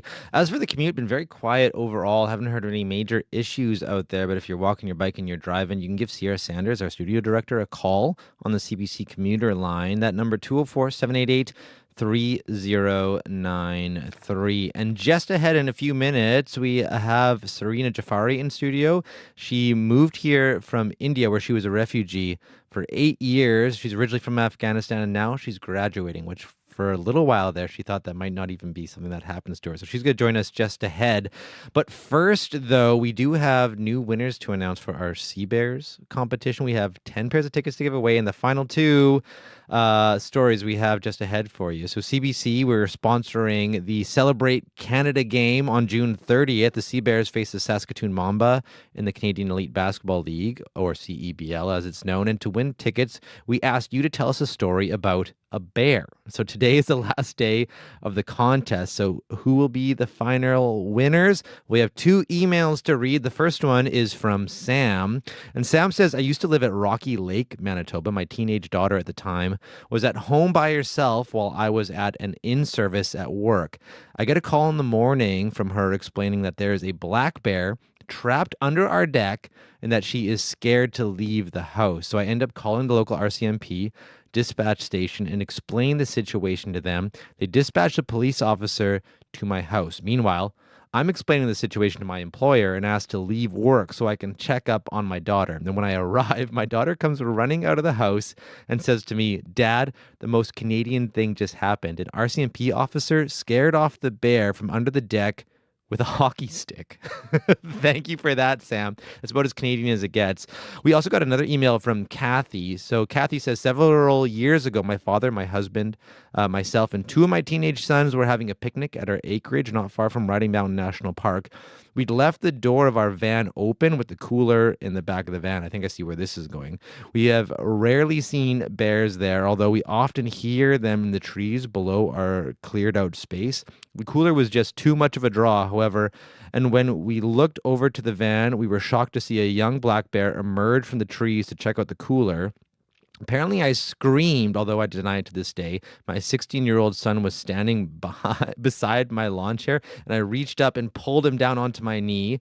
My father, with his usual dry wit, said it was good I put my son between me and the bear. And my husband walked over to the van and watched as the bear did exactly what we want bears to do. It had turned and was running up the road away from us, and we never left our van open at the back again. And now she says her son is now 36, so it truly was several years ago, but the memory still makes her laugh out loud. It was also the only time her father, who lived in BC and died in 2013, was with her on that acreage. So she said it was nice that his visit had a happy ending story of seeing a Manitoba black bear. So congrats to Kathy and Sam. You're today's winners and the last winners of the contest. You're going to the Sea Bears game next Tuesday. That's a guarantee. And as mentioned, there's a chance to upgrade a bit. All 10 winners will be invited to hit the basketball court live here on Information Radio Friday, June 26th, to compete in a free throw competition to decide who is going to win VIP tickets to the game. So stay tuned for that. Well, 7:40 right now, and as mentioned, high school graduations can bring a multitude of emotions, from excitement for impending freedom to fear about what comes next. But for high school student Serena Jafari, the emotions go well beyond that. She's from Afghanistan and moved to Canada last year after spending 8 years as a refugee in India. And on Thursday, she'll be graduating from Niverville High School, and she's here in studio to tell us more about what that means to her. Good morning. Good morning. And congratulations. So your exams are already done, and you officially graduate on Thursday. So how are you feeling? It feels amazing, but I'm still thinking about what I did on my assessments. Oh, it's still stuck in your head? Yes. Wow. I mean, I guess, just over a year ago, did you even think you'd be, at this point? Not really, no. So tell me about that. What situation were you in India? In India, well, when you're a refugee, you have a status. A status of being a refugee means that certain things are very limited to you. Like you cannot have a driver's license or a bank account, or overall you can't just go or attend a normal school. I had to I either had to pay a lot to just go into a proper school where there were regular teachers or regular classes, or I had to go in a class where it was for refugees, where I had a lot of limited teachers, few teachers. So yeah, at first it was hard for me to learn English, but I learned English in 2 months. And wait, so a year and a half ago, how much English did you speak? A year and a half ago? Yeah, or a year or so ago, how much English did you speak? I spoke a lot. Okay, you spoke a lot. Okay, I thought so. You learned English in India. Yes, I learned English in India. Okay, gotcha. Yes, because I had to. I was attending a school where it was funded by, Christians, so they would make us ready to go to another country. So I studied about like American history, and yeah, I learned pretty well English, and so but still I didn't have the high school experiences or normal school experiences that everyone here had. Hmm. So you land here in Canada. Yes. And what was that experience like adjusting to high school life, grade 12? Yes, it was not bad as I expected because it was not my first time moving to another country. I feel like India in these 8 years made me ready for this change. Yes, I was pretty happy with Neverville. Neverville was always the place that I always wanted to go to. And at first I thought Neverville is a very small place, but when I came to Canada and I saw Neverville, it just reminded me of my home back, like in my own country in Afghanistan. The weather, the farms, the fields. I was very happy about it. And overall, my experience in my high school, like in Neverville High School, was great. Even though, life is not perfect, I had to adjust to a whole new lifestyle again. But this time I had bank accounts, so I had to know how to manage them. So it was good. It was good, but it had its own challenges, but I'm grateful for everything that I have. What were some of the biggest surprises of life at a Canadian high school after not living here for so long? What are the things that you enjoyed about it or surprised you the most? I feel like everything. So when I first went to my first class, which was biology, everybody could sit in a way they wanted to.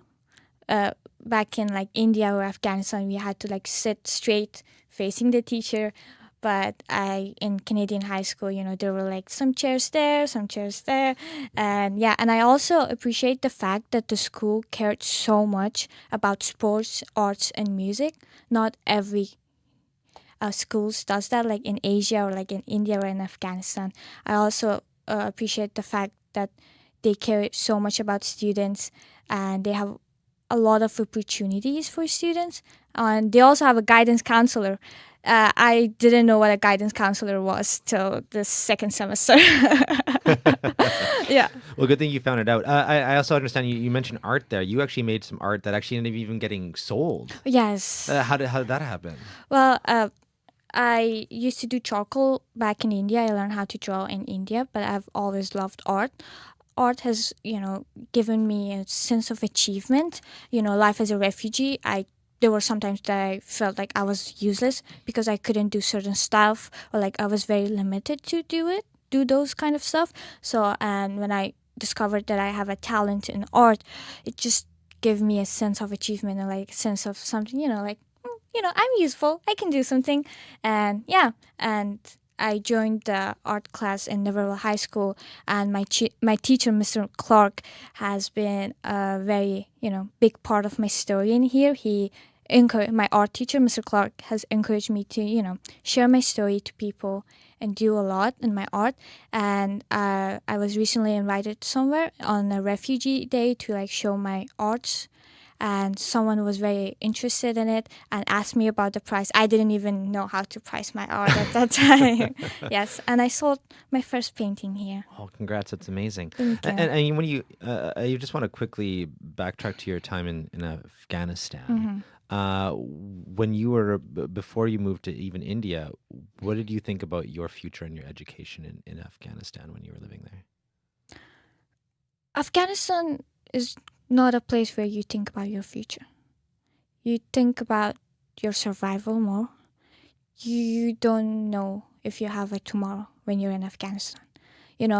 I couldn't do a lot of things that I'm doing here if I was in Afghanistan. I couldn't study. I couldn't do art. I could never ever think of playing an instrument. And I don't think I would be able to come here and talk with you, in your show. And I don't think I would have, when I was in Afghanistan, I don't think I've ever thought about my future because I don't think there was any. So the only thing that I had was hope. And yeah. So how do you think about your future now? Amazing. Yeah, so I want to go to University of Manitoba. I want to study medicine, and I recently applied to University of Manitoba, and I got in actually, and I won a 3,000 entrance scholarship. However, because I have, some financial difficulties. I'm starting everything from scratch, and I don't have a license yet, so I wouldn't be able to commute there. So yeah, I was pretty sad about it, but yeah, I'll be taking a gap year. So yeah, that's fun. And what do you plan to do? Do you plan to work? What's your Oh plan? yes, work. Yes. Yeah, I have to kind of be independent. Do Yeah. you plan to sell some more art maybe too? Yes. Okay. Of course, I'll always do art. I'll never stop doing art. Yeah. Oh, that's great. Yeah. Did you have like an Instagram thing to show off your art, anything like that, or no? Not really. Yeah, you might not tell, but I'm quite a bit of a shy person. So yeah, I'm Okay. very self-conscious about my arts. And as you prepare to graduate Thursday, do you have any message for your fellow graduates or other students who might be listening? Yes, I want to tell them that these 12 years of experiences are not, something simple. Just celebrate it, the nights that you have been studying so hard.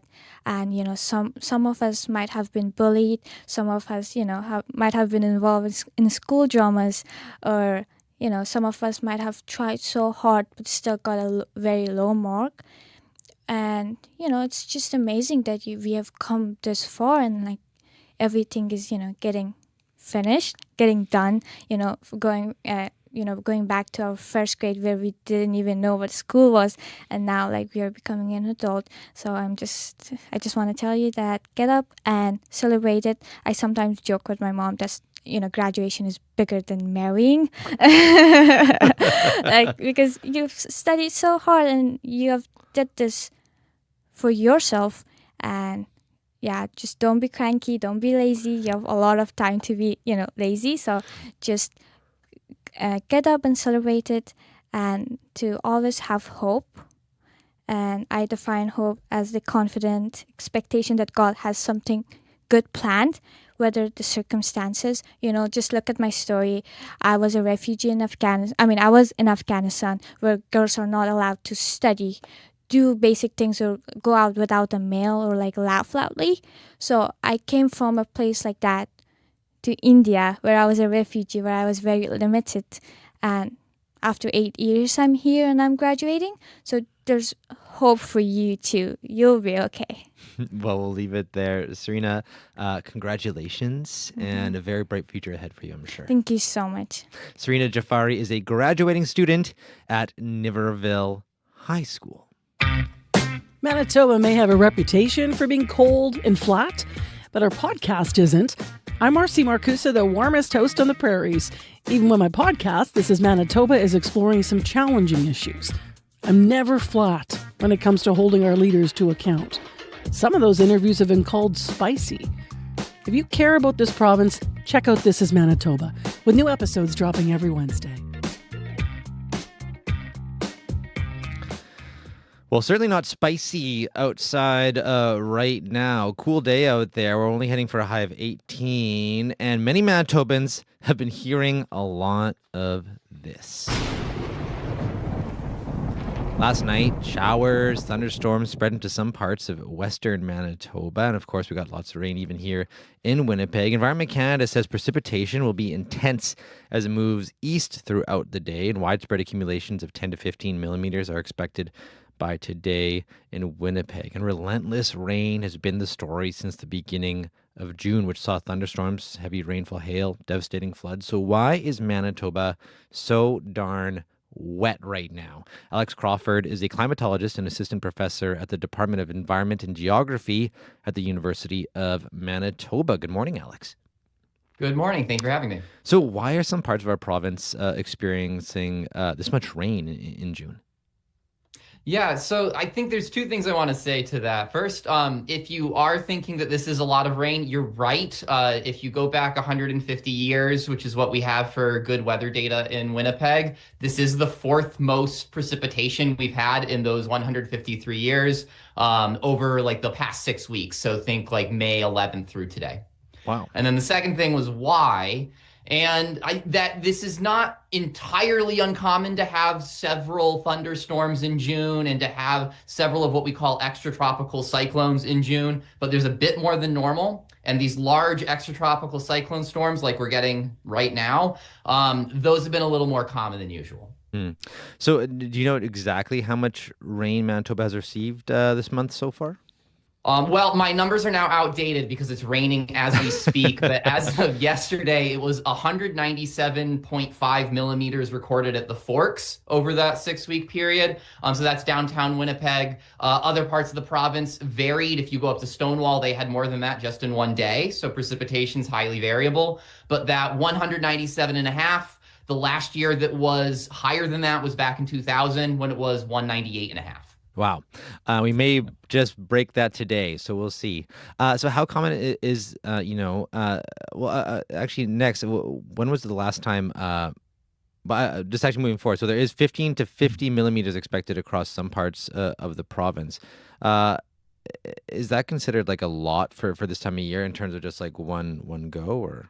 So you'd expect to have like at least 1 or 2 days in June that hit that level of a heavier precipitation event. The thing that's really rare for this year is what happened on June 9th. Again, using the Forks weather station, which has the best precip data right now in Winnipeg, we had 108 millimeters just in that one day. And that much precipitation in one day is extremely rare for Winnipeg. The weather station at the Forks has never seen anything higher. It goes back to 2000. And if you look at some older weather station data, there's only 2 other days, even if you're going back to the 1800s, that are that high at this time of year. And when you hear these things about things being unprecedented, we're hearing about a lot of unprecedented things happen pretty often lately, and you can't help but think about the elephant in the room, of course, climate change. Could this be related to that at all? I would say that if you're just talking about how much precipitation we get from like the number of storms, it's really hard to pin that down on climate change because precipitation is so variable. However, if we go back again to June 9th, where we experienced again, over 100 millimeters of rain in a day, that sort of setup definitely becomes more likely when you have a warmer world. So the system that we had that day was an extratropical cyclone. And that means extra actually here means it's not tropical, which is a little confusing, but that's what it is. And these are really large storm systems. They might cover half of the province, even the whole province. And you can get thunderstorms embedded within those. And we have the same sort of setup today, but as you mentioned, it's cooler today. There's not quite as much moisture in the air. There's just not quite as much energy. So the amount of heat and moisture in the air is more that we had back on June 9th is more typical of July and August, but the extratropical cyclones are more common in winter and spring and fall. They're not as common in summer. So we had a good alignment of both of those ingredients back on June 9th, and that's what led to such an extreme day. And honestly, that single day is driving a lot of what is making this year in general an exceptional spring. And I know you don't have a crystal ball, but could we expect a wet summer ahead for us as well? So yeah, that is always the interesting question there. And so Environment Climate Change Canada does do seasonal forecasting now, and they have the ability to look into the future with a crystal ball. The problem for a place like Manitoba in summer is that crystal ball is very cloudy. And by cloudy, I don't mean they think there's a lot of rain. I mean that if you look at the numbers, there's a roughly 33% chance of above normal rain, about a 33% chance of below normal rain, and about a 33% chance of normal rain for July and August, based on those forecasts. Mixed bag, could be anything. It could be anything. If you go to northern Manitoba, it's a little more likely to be a drier summer than it is a wetter summer. But for southern Manitoba, there's absolutely no extra information I can give you besides, well, it's been rainy so far. Okay. Well, we'll leave it there. Alex, thanks for your time this morning. Really appreciate it. Yeah, thank you for having me. Alex Crawford is a climatologist and assistant professor at the Department of Environment and Geography at the University of Manitoba. Now, still to come this next hour on the show, you may have heard of those Gordon Bell students who won that culinary competition in Montreal. Well, that landed them a ticket to Paris, and guess what? They won there too. They won the whole thing, and they are going to be joining us in studio after 8 o'clock to talk about their big win at that culinary competition in Paris. So stay tuned for that. That's coming up after 8 o'clock. Right now, though, let's check in with Heather Wells with a look at news headlines. Good morning. Well, the Winnipeg Regional Health Authority says it is deeply concerned after one of its employees was detained by police at the scene of a fatal stabbing on Henry Avenue last week. The WRHA says the staff member was in the wrong place at the wrong time. It's working with Winnipeg Police to learn more about why the person was detained in the first place. A former board trustee with the Canadian Museum for Human Rights says an upcoming exhibit about displaced Palestinians is one-sided. Mark Berlin quit yesterday.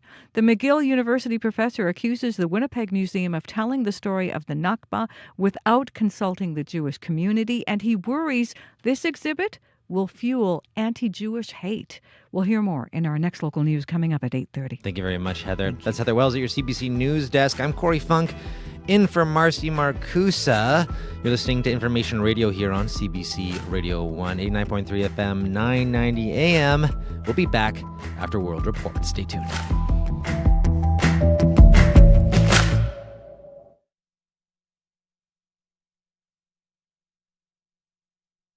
On cue.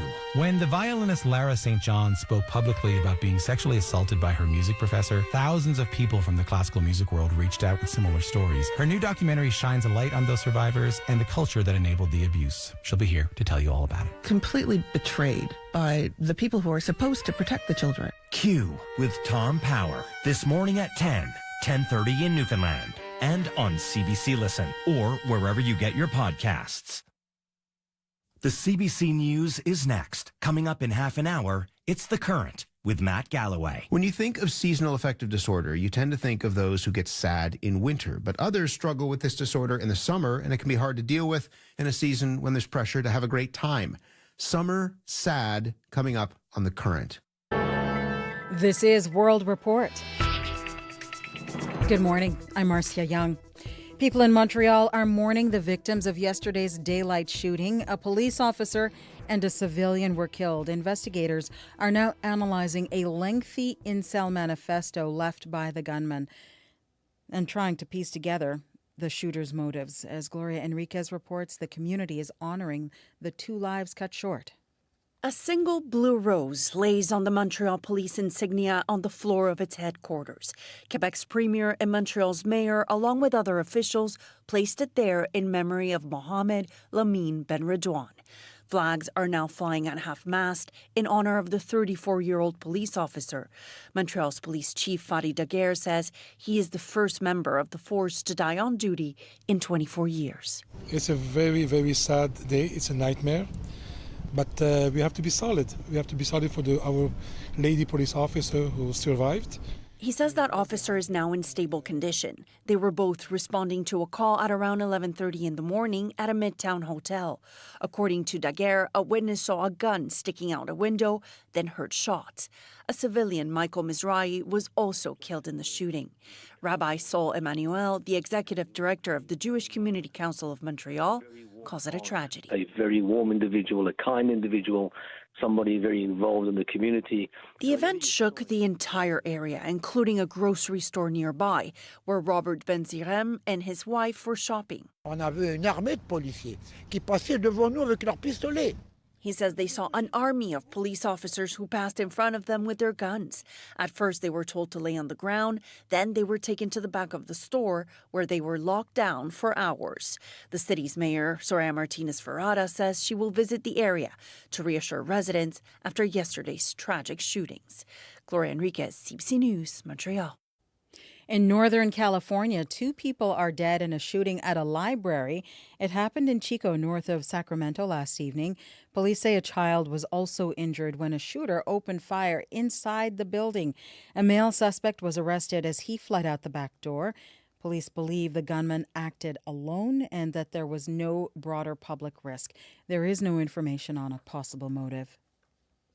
Temperature records are being broken across Europe. A heat wave is hanging over western parts of the continent. In France, at least 40 people have drowned since the weather intensified last Thursday, and at least 5 people have died in Germany. The CBC's Anna Cunningham has the latest from London. Large parts of Europe are expected to exceed 40 degrees today. In the western city of Rennes in France, carpenter Rosa Nazaba says right now it feels like this is Africa, not Europe. France has closed more than 800 schools. Alcohol has been banned at the annual Fête de la Musique, and Eurostar trains are reducing services. One nuclear plant has switched off a reactor because cooling water from a nearby river is too warm. Nearly all of Spain is under a heat alert. Italy has declared red heat warnings in 15 cities, including Rome and Milan. Warnings too in Belgium, Germany and the UK. Claire Barnes, a research associate in extreme weather and climate at Imperial College London, says this weather pattern has a name. It's called an omega block, so it makes the shape of a Greek letter omega. She says hot air sits under a bulge with cooler air either side. In southern England overnight, there were 26,000 lightning strikes recorded in a powerful storm. The tropical night's temperatures and the storm saw London's fire service out on 400 emergency calls. I come here and it's like, I feel like I'm back in India right now. I suppose we're going to have to change a lot of what we do. Climate scientists argue that this is the result of human-induced climate change, with these conditions now more likely and intense. Anna Cunningham, CBC News, London. The Canadian men's national team will attempt to make history at the World Cup tomorrow by securing the team's first ever spot in the knockout stage. They will play Switzerland at BC Place in Vancouver. The teams are tied at the top of Group B with 4 points apiece, but Canada has the edge in goals, thanks to their huge 6-0 win against Qatar last Thursday. But the team will be without key midfielder Ismail Kone. He broke his leg in the second half of Canada's last match. A win or tie would see Canada advance. Kickoff is scheduled for 3 p.m. Eastern, 12 p.m. Pacific. Dentists in St. John say they are seeing more tooth decay in the city. New Brunswick removed fluoride from the water supply 10 years ago, and the increase in decay is causing other municipalities to rethink their decision to take fluoride out of the water. Alison McCormick has more. St. John dentist Kelly Keys has been treating patients in the city for 30 years and says the increase in tooth decay since the city stopped fluoridating its water is clear. We see a lot of kids under the age of 4 who have rampant decay. I think we're fooling ourselves thinking that the status quo is good for kids or that it's good for the community in general. In a city with one of the country's highest child poverty rates, she says fluoride was the great equalizer, protecting developing teeth by strengthening enamel. But in the city's effort to save money, that protection is now gone, and children are paying the price. I just thought if you read the information, it was a no-brainer. St. John Mayor Donna Reardon was a councillor in 2014 who fought hard to keep fluoride in the water. It makes me feel sad that it happened because it's so overwhelming to think about trying to get it back in the system. But some municipalities have gotten it back. The Ontario communities of Windsor, Tecumseh, and LaSalle brought fluoride back in 2022, nearly a decade after the mineral was removed. Calgary followed suit last year, reintroducing fluoride after a 14-year hiatus. Those decisions were made after comparing data, which showed an increase in tooth decay following fluoride removal. No such research on the topic has been done for St. John or anywhere in New Brunswick. Alison McCormick, CBC News, St. John. 7 First Nations will become partial owners of an Ontario nuclear reactor. The federal and Ontario governments finalized a $700 million loan guarantee for the plan. It would allow the First Nations to own a minority interest in the Darlington new nuclear project. Provincial Energy and Mines Minister Stephen Lecce says the investment will help with economic reconciliation. Chiefs representing the 7 First Nations call the agreement a major victory for their people. An official announcement is expected later this morning.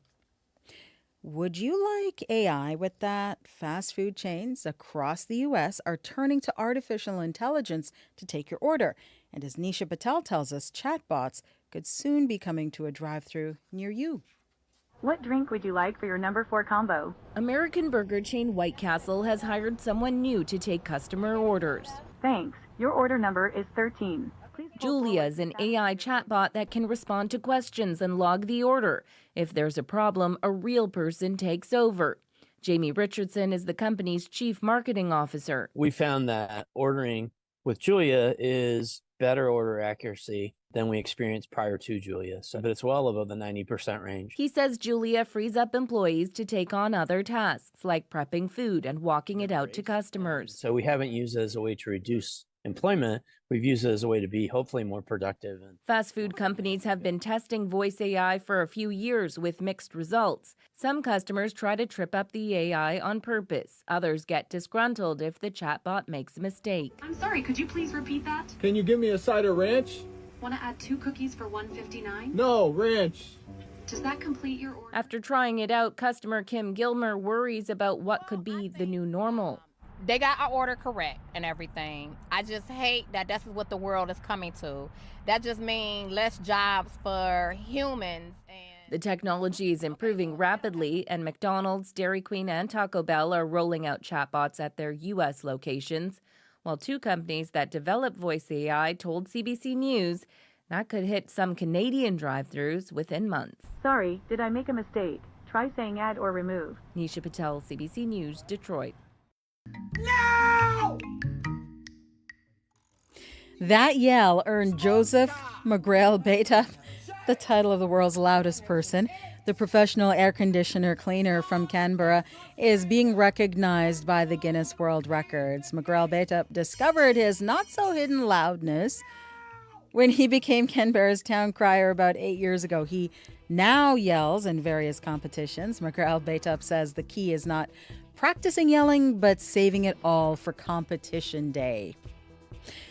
That is the latest national and international news from World Report.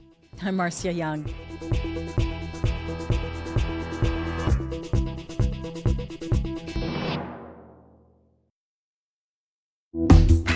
Good morning, Manitoba. You're listening to Information Radio here on CBC Radio 1, 89.3 FM, 990 AM, and everywhere on the CBC Manitoba YouTube page. Hope you're hungry.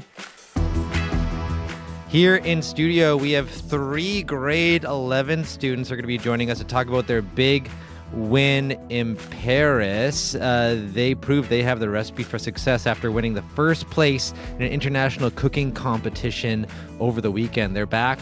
They're a little jet-lagged, but they're pretty excited off their big win. So we're going to talk with them just ahead right here on Information Radio. Stay tuned.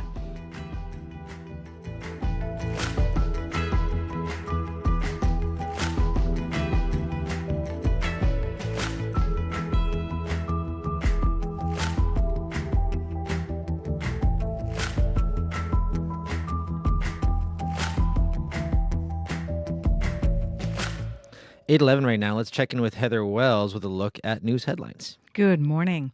Well, parents of a Brandon boy say bullying in schools has gone too far after their son's head was pushed into a toilet full of human excrement. It happened while the 12-year-old was on a field trip on a chartered bus earlier this month. His dad says it's heartbreaking something like this could happen on a field trip. We'll hear more about the school division's response. A retirement home in Tuxedo is being accused of union busting after dozens of newly certified members received termination notices. The Canadian Union of Public Employees says about 70 healthcare aides working at Shaftesbury Park retirement residence got those notices yesterday. We'll hear more in our next local news coming up at 8:30. Thank you very much, Heather. Thank you. That's Heather Wells at your CBC News desk. Abby Adiemi, what's going on with the weather? We got showers outside, Corey, and we're tracking this slow-moving thunderstorms that could be bringing heavy localized downpours. We're talking about 60 millimeters by the afternoon period to southern Manitoba, and this would even extend into the evening period. In contrast to what we're seeing down south, it's more dry dry up north. We're seeing brighter skies with sunny conditions as you go towards the path flowing towards Tuduli Lake this morning. But for the Red River Valley region, today's forecast for Winnipeg and nearby, we're seeing morning rain, a risk of thunderstorms arriving sometime this afternoon. Currently 14 degrees, windy conditions being felt. We get to a high of 18 today, and that's the similar conditions we'll be seeing from the Pembina Valley region, the Westman, into the Parkland and into Lake regions this morning. We're going to be seeing light rain and unsettled weather with daytime highs mostly close to 19 degrees across the regions. But up north, we will see temperatures in the 20s today. Winnipeg right now, 14 degrees. Thank you very much, Abby. Thank you. Quiet commute overall, but if you do see something going on, if you're walking, biking, driving, you can give Sierra Sanders a call on the CBC commuter line. That number 204-788-3093.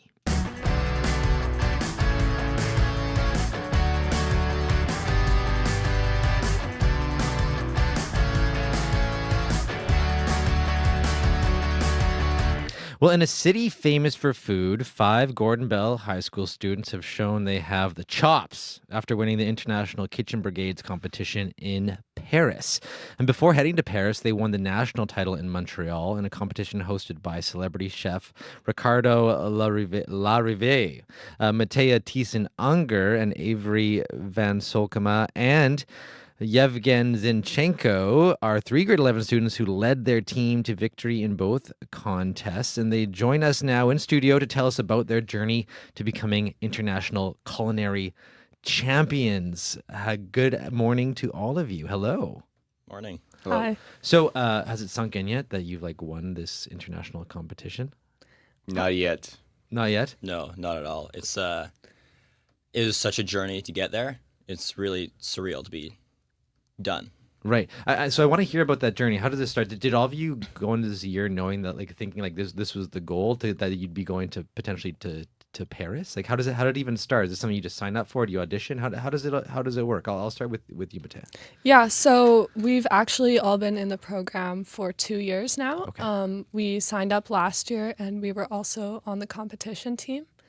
And yeah, getting so far last year, we knew that our goal for this year would be to make it to Paris. Okay, and then you got there. So what did it take to get there? Is it a lot of practice, I imagine? So what are you working? There's a kitchen, I imagine, at Gordon Bell. What kind of stuff are you doing? How does that work?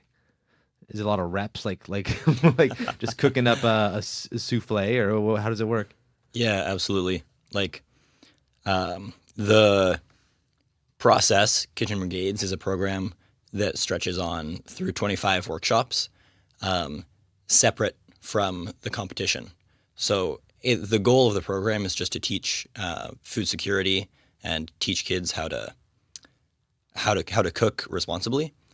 And after those 25 workshops, a team is selected, and that team will then practice for maybe 5 more sessions before moving into competition. Okay. And tell me a little about what this competition looked like. So you're in Paris, you land, you end up in a kitchen. What happened there? What about Yevgen? Tell us about it. Well, the kitchen was on a boat near Eiffel Tower. On a boat? Yes. Okay. It was on a boat really close to the Eiffel Tower. So we had a great view there. I wouldn't specifically say that was a kitchen, but it was 2 tables with lots of kitchen equipment, and yeah. And what did you cook? Is it, so how does it work? Do you know what you're cooking ahead of time, or how does that work, Matea? So you don't actually know what you're going to cook ahead of time, and that's because there are mystery ingredients that you need to highlight in your dish. What were the mystery ingredients? So for this competition, it was a bit different than the rest. Basically, there was a group of Canadian ingredients and a group of French ingredients, and you had to choose one of each to highlight in your dish. So what did you choose, Avery? For our Canadian ingredient, we chose a classic maple syrup. We made a pan maple seared vegetables. Okay. Asparagus, yams, all that. And then our French ingredients were olives and Parmesan, and we incorporated those into a pesto. Okay. And how does it work? Do you have a certain amount of time to cook it up? How does that all come together? Yeah. you have 1 hour and 5 minutes to firstly decide what you're going to make and then execute it. So the first 5 minutes, you are not allowed to touch any of the food, but you're allowed to plan and get your kitchen set up. And then once that hour mark hits, then you start going. Then you go. So what's that like? What's the team dynamic? Like, how do you, is it tense? Like, I've seen a lot of cooking shows, so I can imagine. Is it like that? Yeah, I would say it's pretty tense. But our goal as a team is really just to focus on the food and not worry about anything else. And then we all have like our specific roles or like strengths. Okay, well, what's your strength? I do the purees and sauces mainly, which is a very important element in these competitions. What about you, Avery? What's your strength? What's your go-to? I help Yevgen with plating, and I also tend to do vegetables. Okay, and Yevgen, you're a plater. What else? And I do proteins. Okay, gotcha. And then so you made this dish, and it goes towards judges. How does that work? Yeah, so the judges are observing you throughout the competition as well, because not only is it judged on taste and presentation, there's also marks for teamwork, organization, cleanliness. And yeah, so at the end of the competition, we present our plates to the judges and then they go taste it in private and we wait for the results. How long did you have to wait for?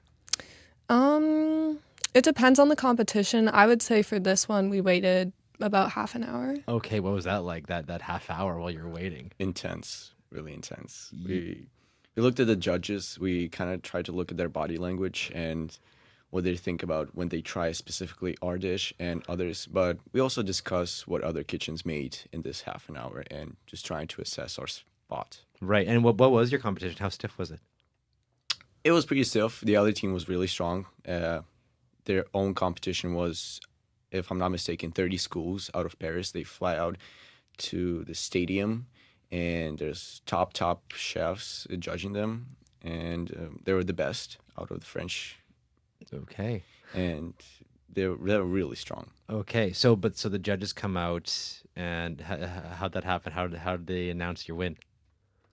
Yeah, so they just come out and gather the teams together and they give us feedback on each of our dish before finally announcing the winner. And what was that like when they announced you as the winner? It was kind of unreal, I think. It didn't really sink in that we had like won it all, you know? And does it come with a prize? Yes. What's the prize? The prize was the trophy that is forever in our school, because the Nationals trophy, you might have seen it, was like kitchen utensils, metal kitchen utensils, but we give it back this year for the next Nationals, so it goes on to another schools. But we have our engravings there, so it's 2 times there now because we won last year's as well. But this year we won a trophy that's there forever in our school. That's amazing. So you guys must have celebrated in Paris afterwards. What did you do? Did you go out for dinner? What'd you do? In Paris, Le Table de Chef, they had us on a really tight schedule the whole time. So right after the competition, we hopped on a boat tour of the Seine. So we were exploring a bunch of different landmarks along the river, and then we did go out for dinner. Oh, that's amazing. What did you get? For dinner? Yeah. Oh, this is like asking me what I got for breakfast yesterday. Right? I thought maybe it'd be like a memorable French dinner, seeing as you guys are out there for food purposes. I think it was crepes, right? Yeah, I think that's right. That makes sense. It was one of the better dinners of the trip, actually. That's great. And now you're back in Winnipeg. You're in grade 11, so you still have a year to go. Is the culinary arts in your future at all? Start with you, Yevgen. Yeah, it's definitely an option, although I think we're going to leave our spots for the next kids to join the program. This year, the finals are in Montreal, and we hope that there are other kids who are also as passionate as us about cooking, and they can do better than us. Mm-hmm. Well, what about you? Do you see a future in the restaurant industry, Mattea? Not really, but I would definitely like to say that Kitchen Brigades has taught me many valuable skills that I will be bringing with me for the rest of my life. Like what? Just knowing what goes into making a dish, and really it's taught me how to appreciate making food. And what about you, Avery? I'm not too sure yet what my future holds in store for me, but culinary is definitely an option for me, depending on just which way the wind blows with colleges and where the future of technology takes us. Yeah, and while I have you three in studio, I mean, you're in grade 11. I know you still have a year till you graduate, but how do you feel about your future? Like you said, you know, maybe the restaurant industry, but what are you thinking about as you start thinking about your future going forward? I'm sure you must be seeing all the grade 12s probably grappling with it now, and that's probably something already on your mind, I imagine. I'll start with you, Yevgen. Well, we definitely can see on grade 11, as one of our team members, Kaylin, is in grade 11, and we can see how much is on her plate right now. But yeah, we think about our future. That's for sure. Yeah, is it something you're excited about, worried about? What are you feeling? Yeah, moving out, saying goodbye to my parents, living alone, taking care of myself, and Kitchen Brigade's definitely teaching us how to do it. Okay, yeah, at least you know you can cook, so that's huge. Yeah. Mateo, what about you? What is your future like? How are you feeling about it? You know, it's a little scary because there are a lot of unknowns. But yeah, I'm really excited to see what happens in the next few years. And you, Avery, you mentioned technology is a bit of a concern for you. Well, it's you know, we'll see what happens. But if AI takes my job path, then maybe I'll be a cook. You know. Yeah, there you go. I don't think AI can ever cook a lovely souffle or something. Absolutely like not. There we go. Well, congrats to all three of you. Super well done, and looking forward to hearing more about what you guys do in the future. Thanks so much for joining us. Thank you. Yeah, thank you. Of course, thank you. That is Matea Thiessen-Unger, Avery Van Solkema, and Yevgen Zinchenko. They are the winners of the International Kitchen Brigades competition in Paris. They're all grade 11 students at Gordon Bell. And we're going to keep this culinary theme going here. Here's the Beatles with Savoy Truffle on CBC Radio 1.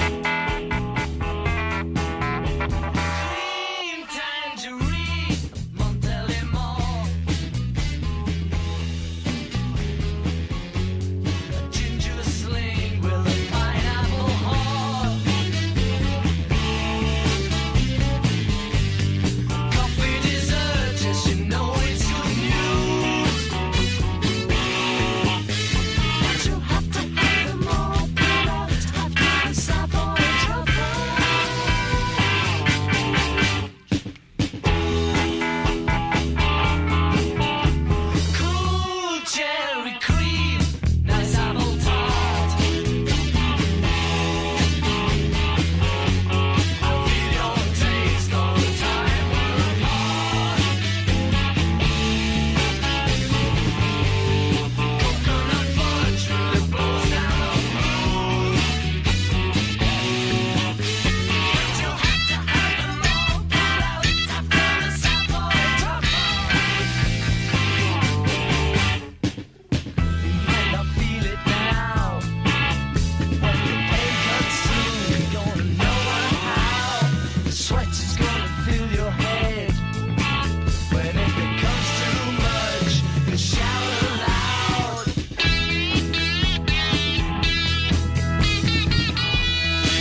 That's the Beatles with Savoy Truffle. You heard right here on CBC Radio 1. Well, still to come here on CBC Radio 1, Radio Noon is coming up with Marjorie Dowhouse. And what's the call-in today? Well, we're talking about finances. As we all know, the cost of living is going up. On our website and also on Information Radio yesterday, we heard from some credit counseling folks about seeing all-time insolvencies here in Manitoba. It's at a 10-year high. So coming up this afternoon, if you have any questions about finances, we're also just asking you how have you had to adjust your finances these days with the cost of living going up? So give us a call, text us, coming up on Radio Noon today. Thank you very much, Marjorie. Thanks, Corey. That is Marjorie Dowhouse. She is hosting Radio Noon today. That call-in starts at 12:15, so tune in. Well, I want to take some time to thank the wonderful people who helped put together today's show. Our associate producers, Michaela Van Kooten, Emily Enns, and Sophia Peralta Baron. Also, our news team, Joni Nicolo, Heather Wells, Megan Ketchison, and Darren Bernhardt, as well our wonderful live team, Darren Morash, Abby Adiemi, and Sierra Sanders. And Nelly Gonzalez is our senior producer of audio, and Leif Larson is our senior producer of audio, and Nelly Gonzalez is our show producer. Well, thanks to everyone. I also want to shout out to submitted your bear stories. We got a lot of bear stories to win those Sea Bears tickets. We really appreciate it. And if you submitted and you didn't win, it's not because you had a bad bear story. We just had to choose. And maybe still you might still want to keep listening because we may still read those on air because there was a lot of good ones that didn't quite make it to air yet. And congrats to all the winners who are going to the Sea Bears game next Tuesday. CBC is a sponsor of that event. It's the Celebrating Canada game. And stay tuned on Friday because we're going to be having a shootout amongst those winners right here at the U of W at the basketball court right next door to see who will win, who will get upgraded to VIP tickets to that game. So it should be some fun. Stay tuned for that. I'm Corey Funk. In for Marcy Marcusa. Time now for your CBC News from Manitoba. This is CBC News. Good morning. I'm Heather Wells in Winnipeg at 8:30. This is a damp day. We'll see showers throughout the day into the evening. 10 to 15 millimeters expected. Risk of a thunderstorm as well, and a high of 18. Right now we are at 14. Parents of a Brandon boy say bullying in schools has gone too far after their son's head was pushed into a toilet full of human excrement. It happened while 12-year-old Lincoln Yashuk was on a field trip on a chartered bus earlier this month. Lincoln's dad, Jeff Yashuk, says two boys told his son to get a hat out of the toilet, and that's when he was pushed. Heartbreaking, really, that something of that magnitude happened. How something like that could take place on a field trip. Brandon School Division investigated the incident, telling the boys' parents additional support like educational assistance will be brought into classrooms. Anti-bullying program will also be implemented at their son's Waverly Park School in Brandon. The Winnipeg Regional Health Authority is expressing deep concern after police wrongly detained one of its staff members. It happened Thursday while police were investigating an assault on Henry Avenue next to the WRHA building on Main Street. Some employees were on a break when one was detained by police on suspicion of being a suspect. In a statement, the WRHA says the worker was released after other team members made it clear they had no involvement. It is working with police and supporting all staff involved. Margaret Schroeder is president of the CUPE Local 204, which represents the workers. We have to work out something that would keep our members, our workers safer while they are working in that area. And if it becomes too unsafe, then maybe we might have to look at ways that we can withdraw, though we don't ever want to do that, but we have to do something in order to keep them safe. A 55-year-old man died in hospital after that attack on Henry.